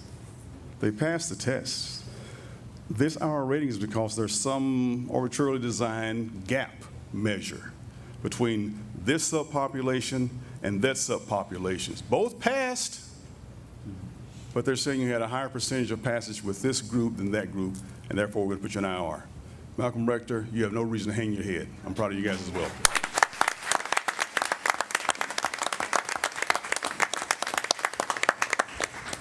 All right, so Last Friday, in this very room, we had a special treat. I want to thank Chief Murray for really making this happen.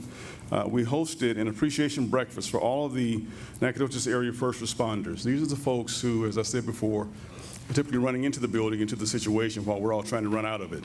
And we did this without any sense of emergency. There was no crisis we were dealing with. This was just to fortify relationships should the time come.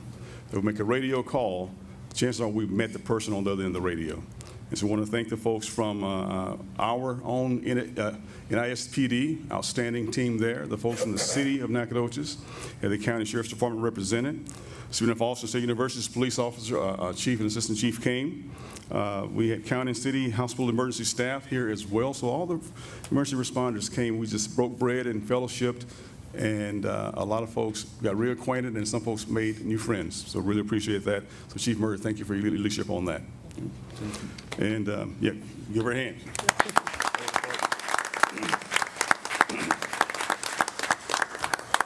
And while they were doing nothing else, they also hosted in July an advanced law enforcement rapid response training at one of our high schools, where they were engaged in working through active shooter situations. This is the Sheriff's Department with our own officers, those from the city, the county, and Lufkin PD as well. So Chief, thank you for that leadership and that training.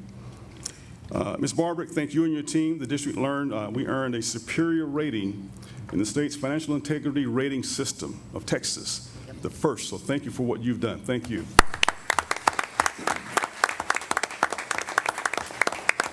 A lot of folks love to take pot shots at transparency and fiscal management, but I'll listen to the experts and say what they have to say about us. Superior, thank you so much. There's a full slate of back-to-school events I'm still recovering from this morning. We had a great time. My voice is coming and going, and my gosh. I stood on the floor of that gym and looked up and saw just the most beautiful sight. A lot of Susie Sparkles, not a whole lot of Gladys Grapples, but just a whole lot of eager and quality folks that we put on our team and that are on our team to serve our boys and girls. And I'm very happy to be a part of this team and what we can do. It was just great this morning. But also we'll have fish camp at the high school tomorrow. Sixth grade orientation will take place this Saturday at Mike Moses Middle and McMichael Middle. And on Sunday, Emmeline Carpenter is going to be hosting its back-to-school bash at 2 p.m. in the park on Woden Road. We have Meet the Teacher opportunities coming and taking place beginning Monday, all of our elementary schools. For full details, see our website. And also beginning in September, we're going to try something a little bit different. We're going to start having agenda review meetings again. I think this was tried years ago, but we're going to begin doing them again.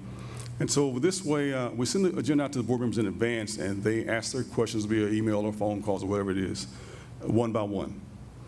So this, we're going to actually have a meeting with the full board to walk through the agenda in advance of the meeting that Thursday. This helps the board. You always have to make decisions, and we want you to have the best information possible to make that decision. So we're going to give this a shot. It's not because of any problems. It's just we think this is a best practice of quality. You don't always have to have a crisis to get better. You don't have to be sick to get better, all right? And today I participated in an online safety seminar with a professor from Sam Houston University and an architect firm out of Houston and a host of other folks from, I think, different parts of the state. And we just talked about school safety, and there are technical aspects of school safety. There are behavioral aspects of school safety. We focus a lot on locks, metal detectors, drills, those types of things. But there's a human side of a school crisis that we don't talk about enough. Mental health issues, folks who don't have a healthy relationship with their school. Even political issues create rancor amongst families and whatnot. So the seminar today was very informative and was talking about not only looking at the technical aspects, the physical aspects of it, but about civility as a nation. Toning down on the rhetoric. Not making disagreements become mortal enemies. Our children are watching us a lot more than we think. They repeat a lot of what we say.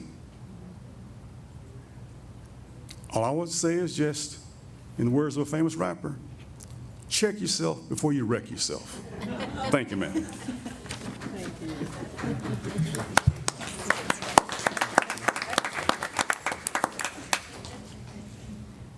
All right. We will now hear public comments.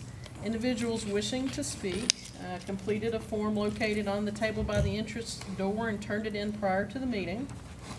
Comments will be kept to a maximum of 3 minutes. Groups of 5 or more individuals having the same concern shall have a single spokesperson for the group.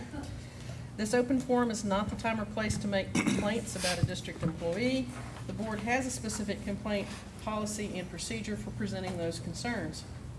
Please remember, the board cannot respond to comments in this open forum, but we can inform you of district policies and procedures. The total time allotted for this portion of the meeting is 30 minutes. Mr. Michael Martin will keep time for us. Thank you, Mr. Martin. And I will call speakers' attention when their time limit expires. Our first speaker tonight is Mrs. Amber Teal. There she is.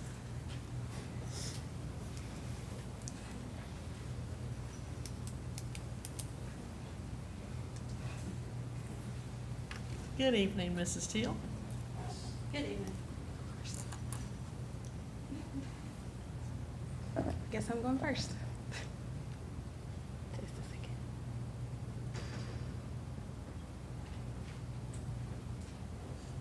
Okay.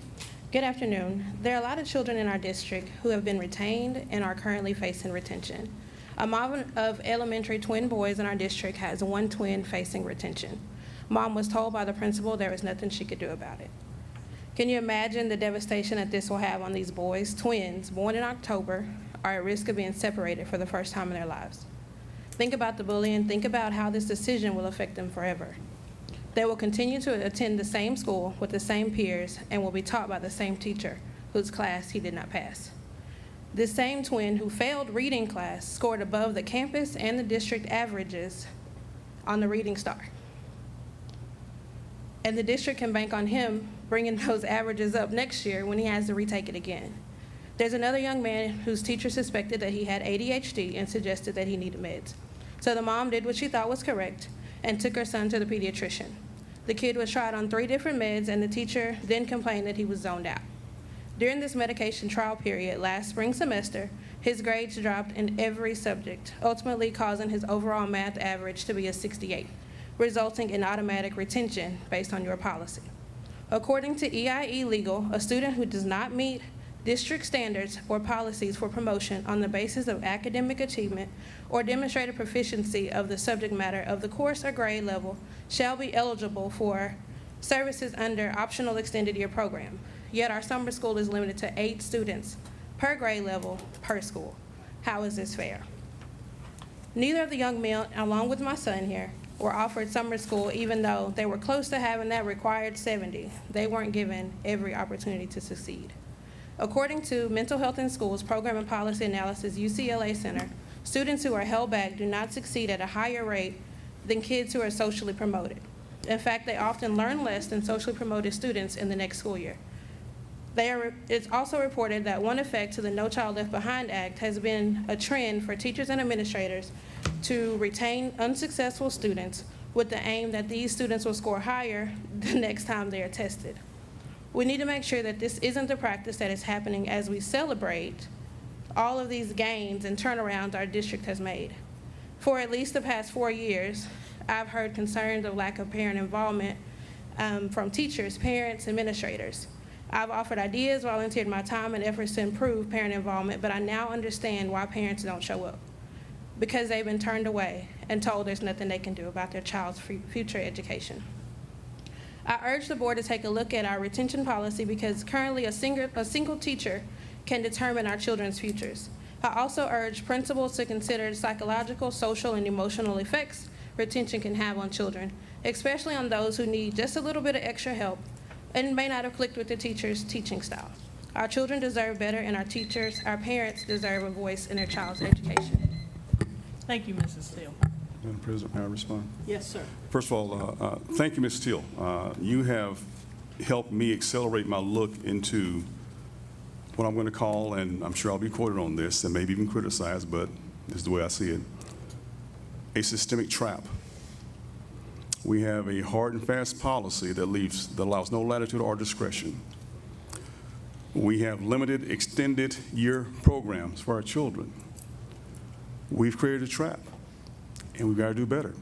Dr. Hill and I have begun conversations about this, and we're meeting again tomorrow morning to look further into this, because I have concerns about what we, maybe unwittingly, maybe with lack of information or whatever, have created a systemic trap, and we have to fix this. Thank you, ma'am. Thank you, Mr. Fraley. Yep. Our next speaker tonight is Xavier Walker. Good evening, Mr. Walker. Hello.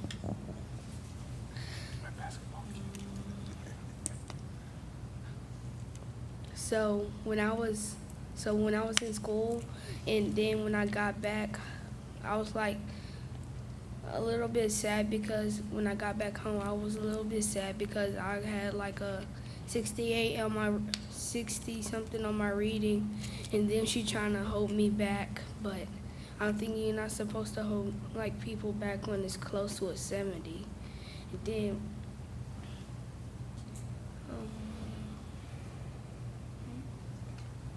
And then I felt so sad, and I want to let people know that it's okay if he makes a 75, a 60 something, and you can be like that, because I've been like that for like, I don't know, since it started happening.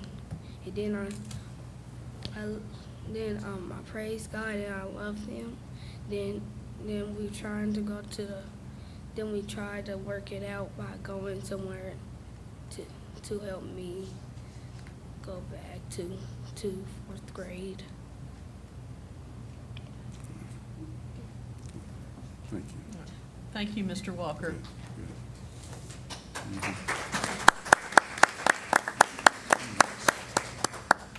Our next speaker tonight is Mrs. Michelle Peck.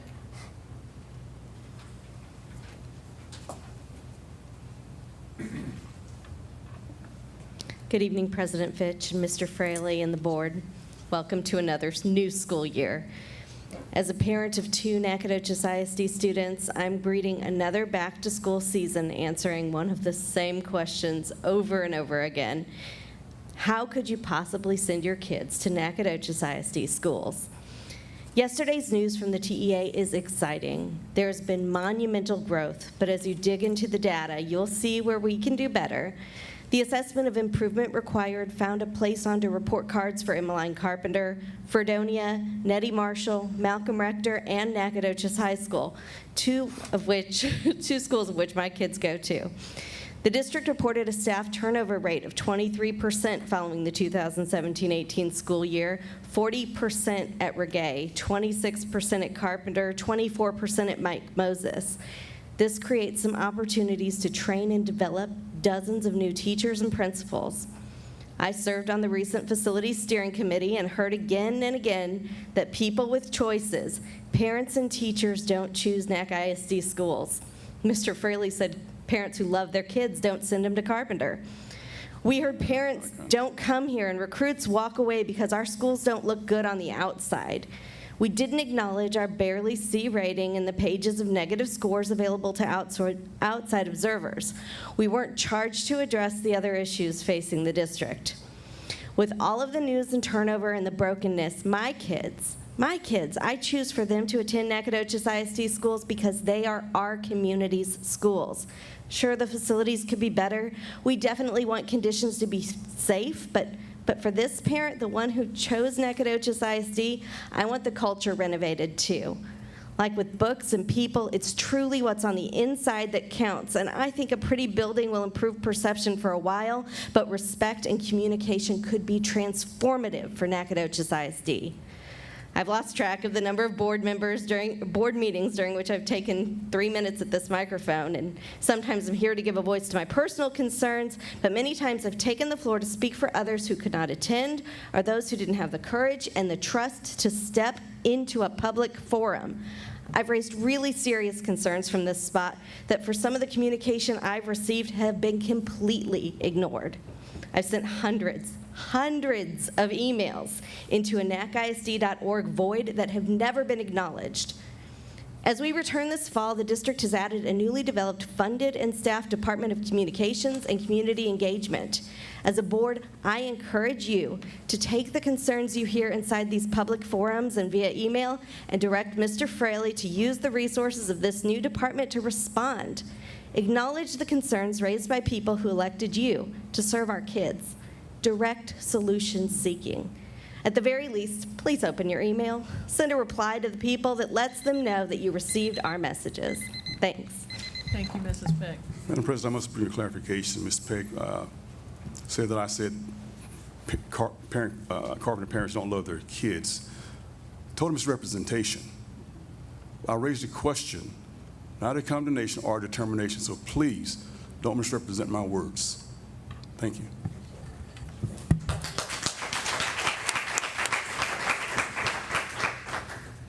Our next speaker tonight is Mr. Noel Cotton.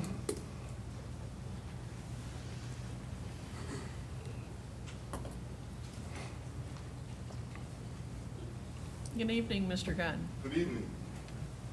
It's certainly a pleasure to stand before you tonight. And I sat there and I was looking at the time and I was thinking to myself, can I do this in 3 minutes? And then I thought to myself, you guys have taken almost 2 hours of my time and you give me 3 minutes to respond. I think for me personally, I'm disappointed that we didn't have this discussion or public comments before you all voted.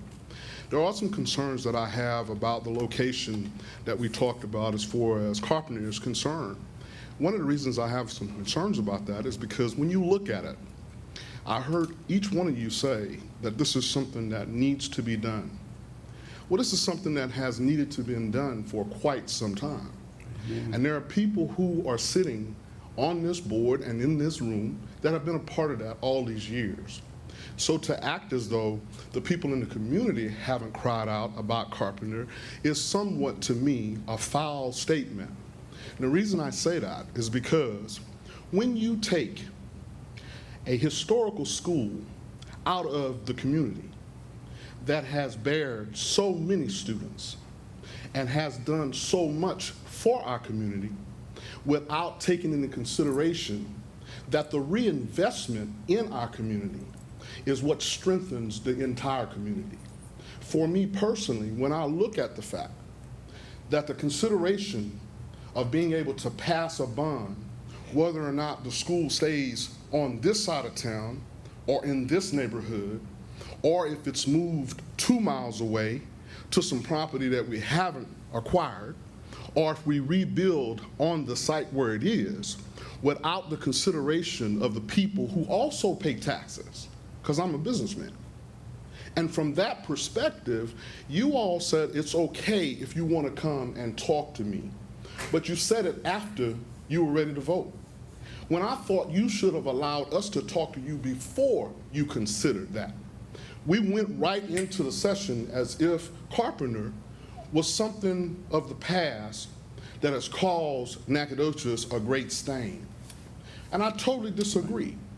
I think what has happened when you ask what is the brand of Nacogdoches, the brand that I see is the fiefdoms of Nacogdoches, who make decisions based upon our community without really sitting down and talking about that history that sometimes is being destroyed before our very eyes.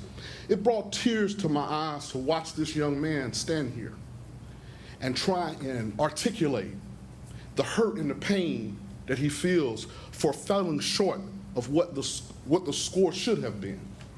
But even having the courage to stand at this mic and face you and not be able to understand why it is that he keeps missing the mark. Well, I'll be honest with you. If he doesn't have people in the community that's advocating for him and for others like him that come from the community, it's very difficult to do the things that you've seen done here today. I'm sorry to interrupt you, Mr. Cotton, but the time My has 3 minutes is expired. up?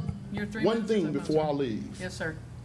Mr. Neal, you have a group that's called Concerned Black Men of Nacogdoches.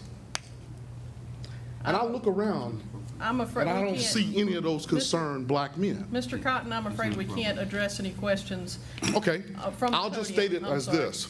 As a concerned black man, if we want to talk about ethnicity, you said the famous rapper who said, check yourself before you wreck yourself. Mr. Cotton, I'm sorry The to greatest interrupt, singer but I'm of gonna have all to died ask today, you Aretha to Franklin, and please- said today, respect.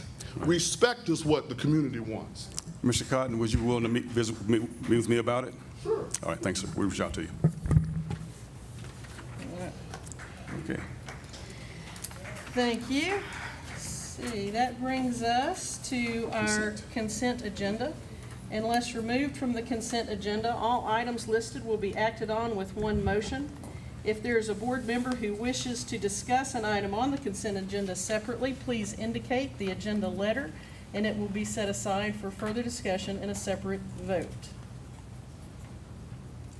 Madam President, I move approval of consent agenda as presented. Do I hear a second? Second. All right, we have a motion from Mr. Neal and a second from Mr. Naramond. Is there any questions or discussions? Well, all those in favor, please signify by raising your right hand, saying aye. Aye. Aye. Any opposed? Motion carries. Thank you. Let's see.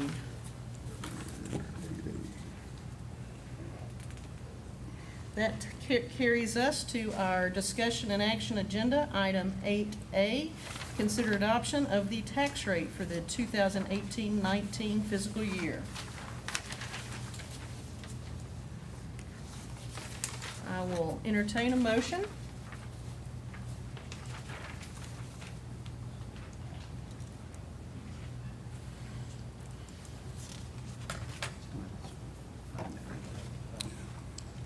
Anyone? Okay, Madam President, I move that Nacogdoches ISD adopt a tax rate of $1.3325 per $100 evaluation, broken down as follows: $1.17 for the purpose of maintenance and operations, and 16.25 cents for the purpose of payment of principal and interest on debts. Thank you, Mrs. Winslow. So we have a motion. Do we have a second? Whoever second. Mr. Neal seconds it. Thank you, sir.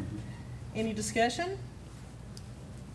All right, hearing none. All those in favor, please signify by raising your right hand, saying aye. Aye.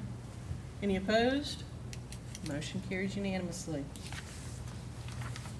See, that brings us to item 8B, first reading of CASB Policy Local Update 111. Mr. Martin, I believe.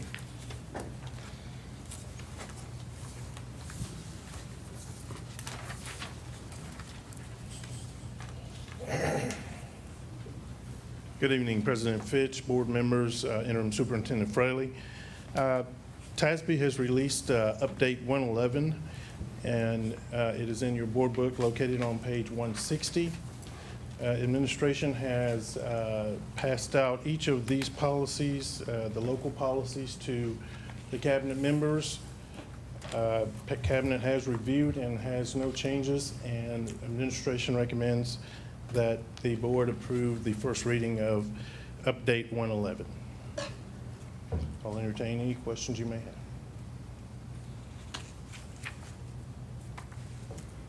Any questions, comments, and I will entertain a motion. Madam President, I move approval of tax update 111. Thank you, Mr. Neal. We have a motion. Do we have a second? I'll second.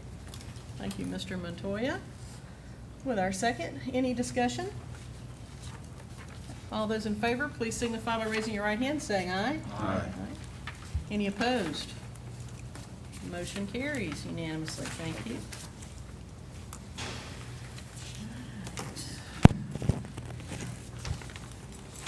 So that will take us to the discussion items segment of this meeting.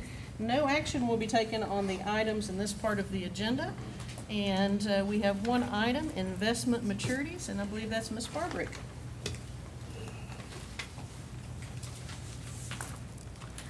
Good evening again.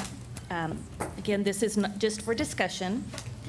According to our board policy, investment maturity shall not exceed 1 year from the time of purchase unless specifically authorized for a given investment. which you'll see referenced on page 3 of the CDA local policy that's attached to this action sheet. Currently, over 93% of the district's investments have a maturity of 1 day, as they are in governmental investment pools and money market accounts. The district also has a small amount of investments in certificates of deposit. Each CD investment cannot exceed $250,000 per issuing bank. Currently, the Texas Class Governmental Investment Pool is paying the highest rate of 2.24%, while CDs with maturity of 18 months are paying 2.6%, and at 24 months, 2.8%. Next month, I would like to bring a resolution allowing the investment officer to invest in CDs with a maturity date of more than 1 year, but less than 3 years during the 2018-19 fiscal year with the following stipulations. The yield to maturity of the CD must be greater than the highest current yield of any of the investment pools, and the total investment with a maturity longer than 1 year, total investments with a maturity longer than 1 year to be less than 5% than the total district investments. And now I'd like to take any questions to further explain that. I think basically what she's asking for, of course, this is not my language either, is as robust as the yields are nowadays, you get a better yield with the longer-term investment in the CD than you do with the shorter term. So she's asking for a little latitude. Right. But there are some constraints so we don't overextend ourselves with a CD that may have maturity beyond when we may need those resources. Also, I chose to not change our board policy and rather asking for specific permission for 1 year at a time, rather than changing our board policy for all times. Yeah, I caught that in your presentation. I appreciate that. With interest rates, I haven't studied the CD field in a while because obviously the rates are so low. It's I've been kind of timed out of that Right. area. But I do know rates are starting to climb. Would you expect, I mean, if we lock ourselves into an 18-month or so, 12 months from now, are we going to be saying, gee, we wish we wouldn't have done that? Well, we're only looking at small increments of $250,000. And again, the stipulation is that we wouldn't go more than 5% for any investments over a year. A year, yeah. So we're talking would that about very amount be? minimal risk here. Yeah, what would the 5% equivalent be? Do you know? That would range to about, it depends on your total investment. So, Right. like right now, our investments are down because our tax payments in our state Right. are down. So then I would have less latitude right now. Mhm. But then as we become flush with cash, that could grow. So that can range, we have what would be 20 million, 5% of 20 million versus 5% of 15 million, depending on the month. Okay. Right. It's reasonable. Any questions? So we'll see you next month, Ms. Barber. Okay, thank you. Thank you. And that takes us to our reports section of our agenda, 2018 summer school report. Mrs. Howell, good evening. Good evening. Hi, President Fitch, Superintendent Braley, board members. So good to be with you guys. I get to report on the good stuff, so I have a good report. This is my first time actually dealing with summer school. I've been a teacher for almost 10 years now, and I've never taught summer school. So when Miss Kinsey left, she tasked me with overseeing summer school. So it was a great learning opportunity for me. So I really appreciate that. We This is just a chart of all of the programs that we offered this summer. We had a bilingual pre-K program. The facilitator you can see there, we averaged about 98 kids in that program. We had a Jump Start, pre-K through 4th grade. Katie Bayo was in charge of that program. There was about 200 students in there. 5th grade SSI, which of course were required to offer those children that did not pass the first or second rounds of the STAR test. So we had 77 students there. And we had a middle school, summer school. That number is, there's about 100 students. Most of those students were 8th grade students that were in SSI. We had about 25 to 30 kids that were 6th or 7th grade that we just felt needed a little bit more summer intensive, I don't know, they just needed some more support, so they were there. But most of that number is 8th grade SSI. At the high school, we had EOC remediation and credit recovery. We also offered a couple of classes that government and things for original credit. There was about 125 students in those programs. The secondary newcomers, that also includes, we've invited some migrant students for that program as well. So that program specifically works to close language and academic gaps that happen because of the language of those students. There were 24 students in that program. And then the Carpenter and Fredonia summer camps were extended programs. Both of those programs lasted about 6 weeks long. The entire campus was invited to attend. It was because of the TIPS grant that those campuses receive that we were able to offer those programs, which we have some pictures of those two programs. This is the Fredonia program. They focused on STEM and STEAM with their programs, and then they took some really fun culminating trips to the Houston Museum, to Moody Gardens, and then to the Houston Ballet. So these kids had some great experiences this summer to close some of the gaps that happen in their learning, but they had so much fun. It was a great program. Melody did a great job with that. And then this is Carpenter. You can see that these kids were working specifically. Carpenter wanted to focus on small group instruction and making sure that kids got one-on-one attention as much as possible. And so they were really intensive about making sure that those kids were with small groups of students, and the instruction was really impactful. So in all, we impacted about 750 students this summer with our summer programs. So it was fun and exciting. It was a great experience for me to get to work with so many different educators in so many different fields, all the way from pre-K to high school. But as always, we're not perfect, and so there's always opportunities for growth. And so some of the things that Dr. Hill and I have talked about is to create a more efficient timeline for planning and collaboration, so that summer school teachers they deserve a different crown. They extend their school year by 2 weeks, sometimes 6 weeks. They don't have a whole lot of time to plan for that, but if we could just make sure that some different timelining things need to happen just so they can be more prepared. Adjust times and programs for more effective pickup and drop-off procedures. You saw that we have a lot of different programs impacting a lot of different families, but there were some overlap there. So it was hard sometimes for parents to pick up at noon and then again at 2:30, and the drop-off times were staggered a little bit as well. So we just need to work with transportation and make sure that we're covering all of our bases so that it's not only easy for us, but it's easy for parents as well.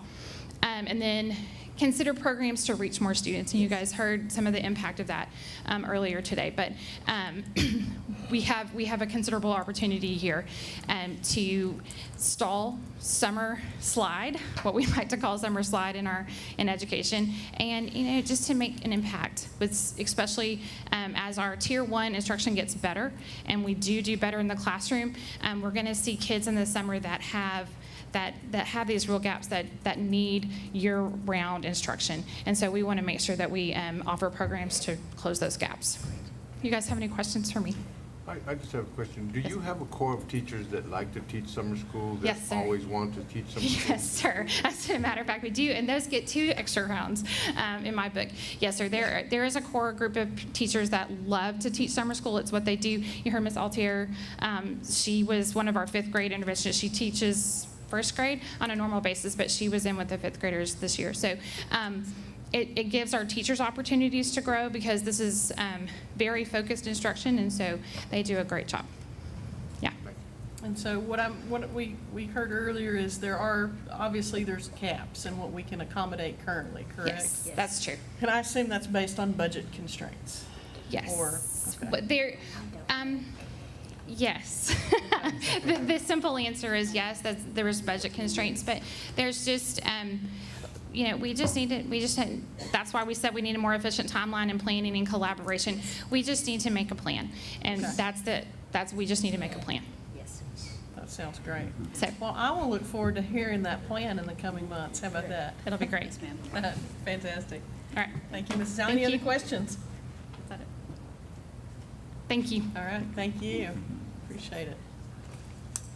All right, that brings us to the end of our agenda, so I will entertain a motion. Madam President, before we leave, could I ask of, I guess, Mr. Fraley, if maybe in the month of September, we can have maybe some type of open forum to discuss Plan A and Plan B, and on the October agenda, have an action item to make the decision. Is that out of order? I can promise that if we can, that we will find a mutual date and a location. I'll be happy to go out to the community and have a conversation. I presume you're talking about in the carpentering community, correct? Well, I think not just there, but maybe like a huddle time, I don't know, where we just need those plans discussed prior to having the I would love to have that conversation because I think there are a lot of good folks that can get on the same page if we can begin looking at things maybe a little bit differently on both sides, whatever sides or all sides. So let's talk about getting a mutual date. And I would say let's have the first one in the carpentering community. Let's be respectful and have it somewhere in the carpentering community. And I'm happy to be there, and any trustees that want to come, that's fine. We have to be careful so it's not a violation. I would encourage and ask them to come because we're going to be making the decision. And I think they can come and listen in, yes, sir. Considerate of their feelings and so forth when, prior to making that decision. Yes, sir. I'm more than happy to do that. And in terms of the second question about an October action item, that's the direction of the board. I'm happy to take that. Or if we learn something significant that I really get a passion about, we'll ask the board on my own, perhaps. Okay. So let's just get with Ms. Anderson. Let's find a day and location and get the word out. I think it's an excellent point, sir.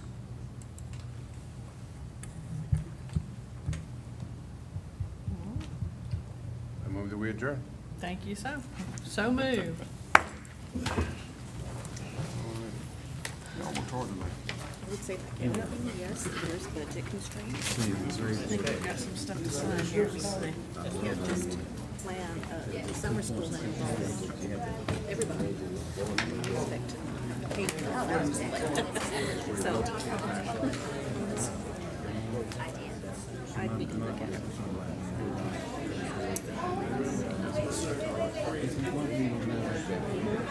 it.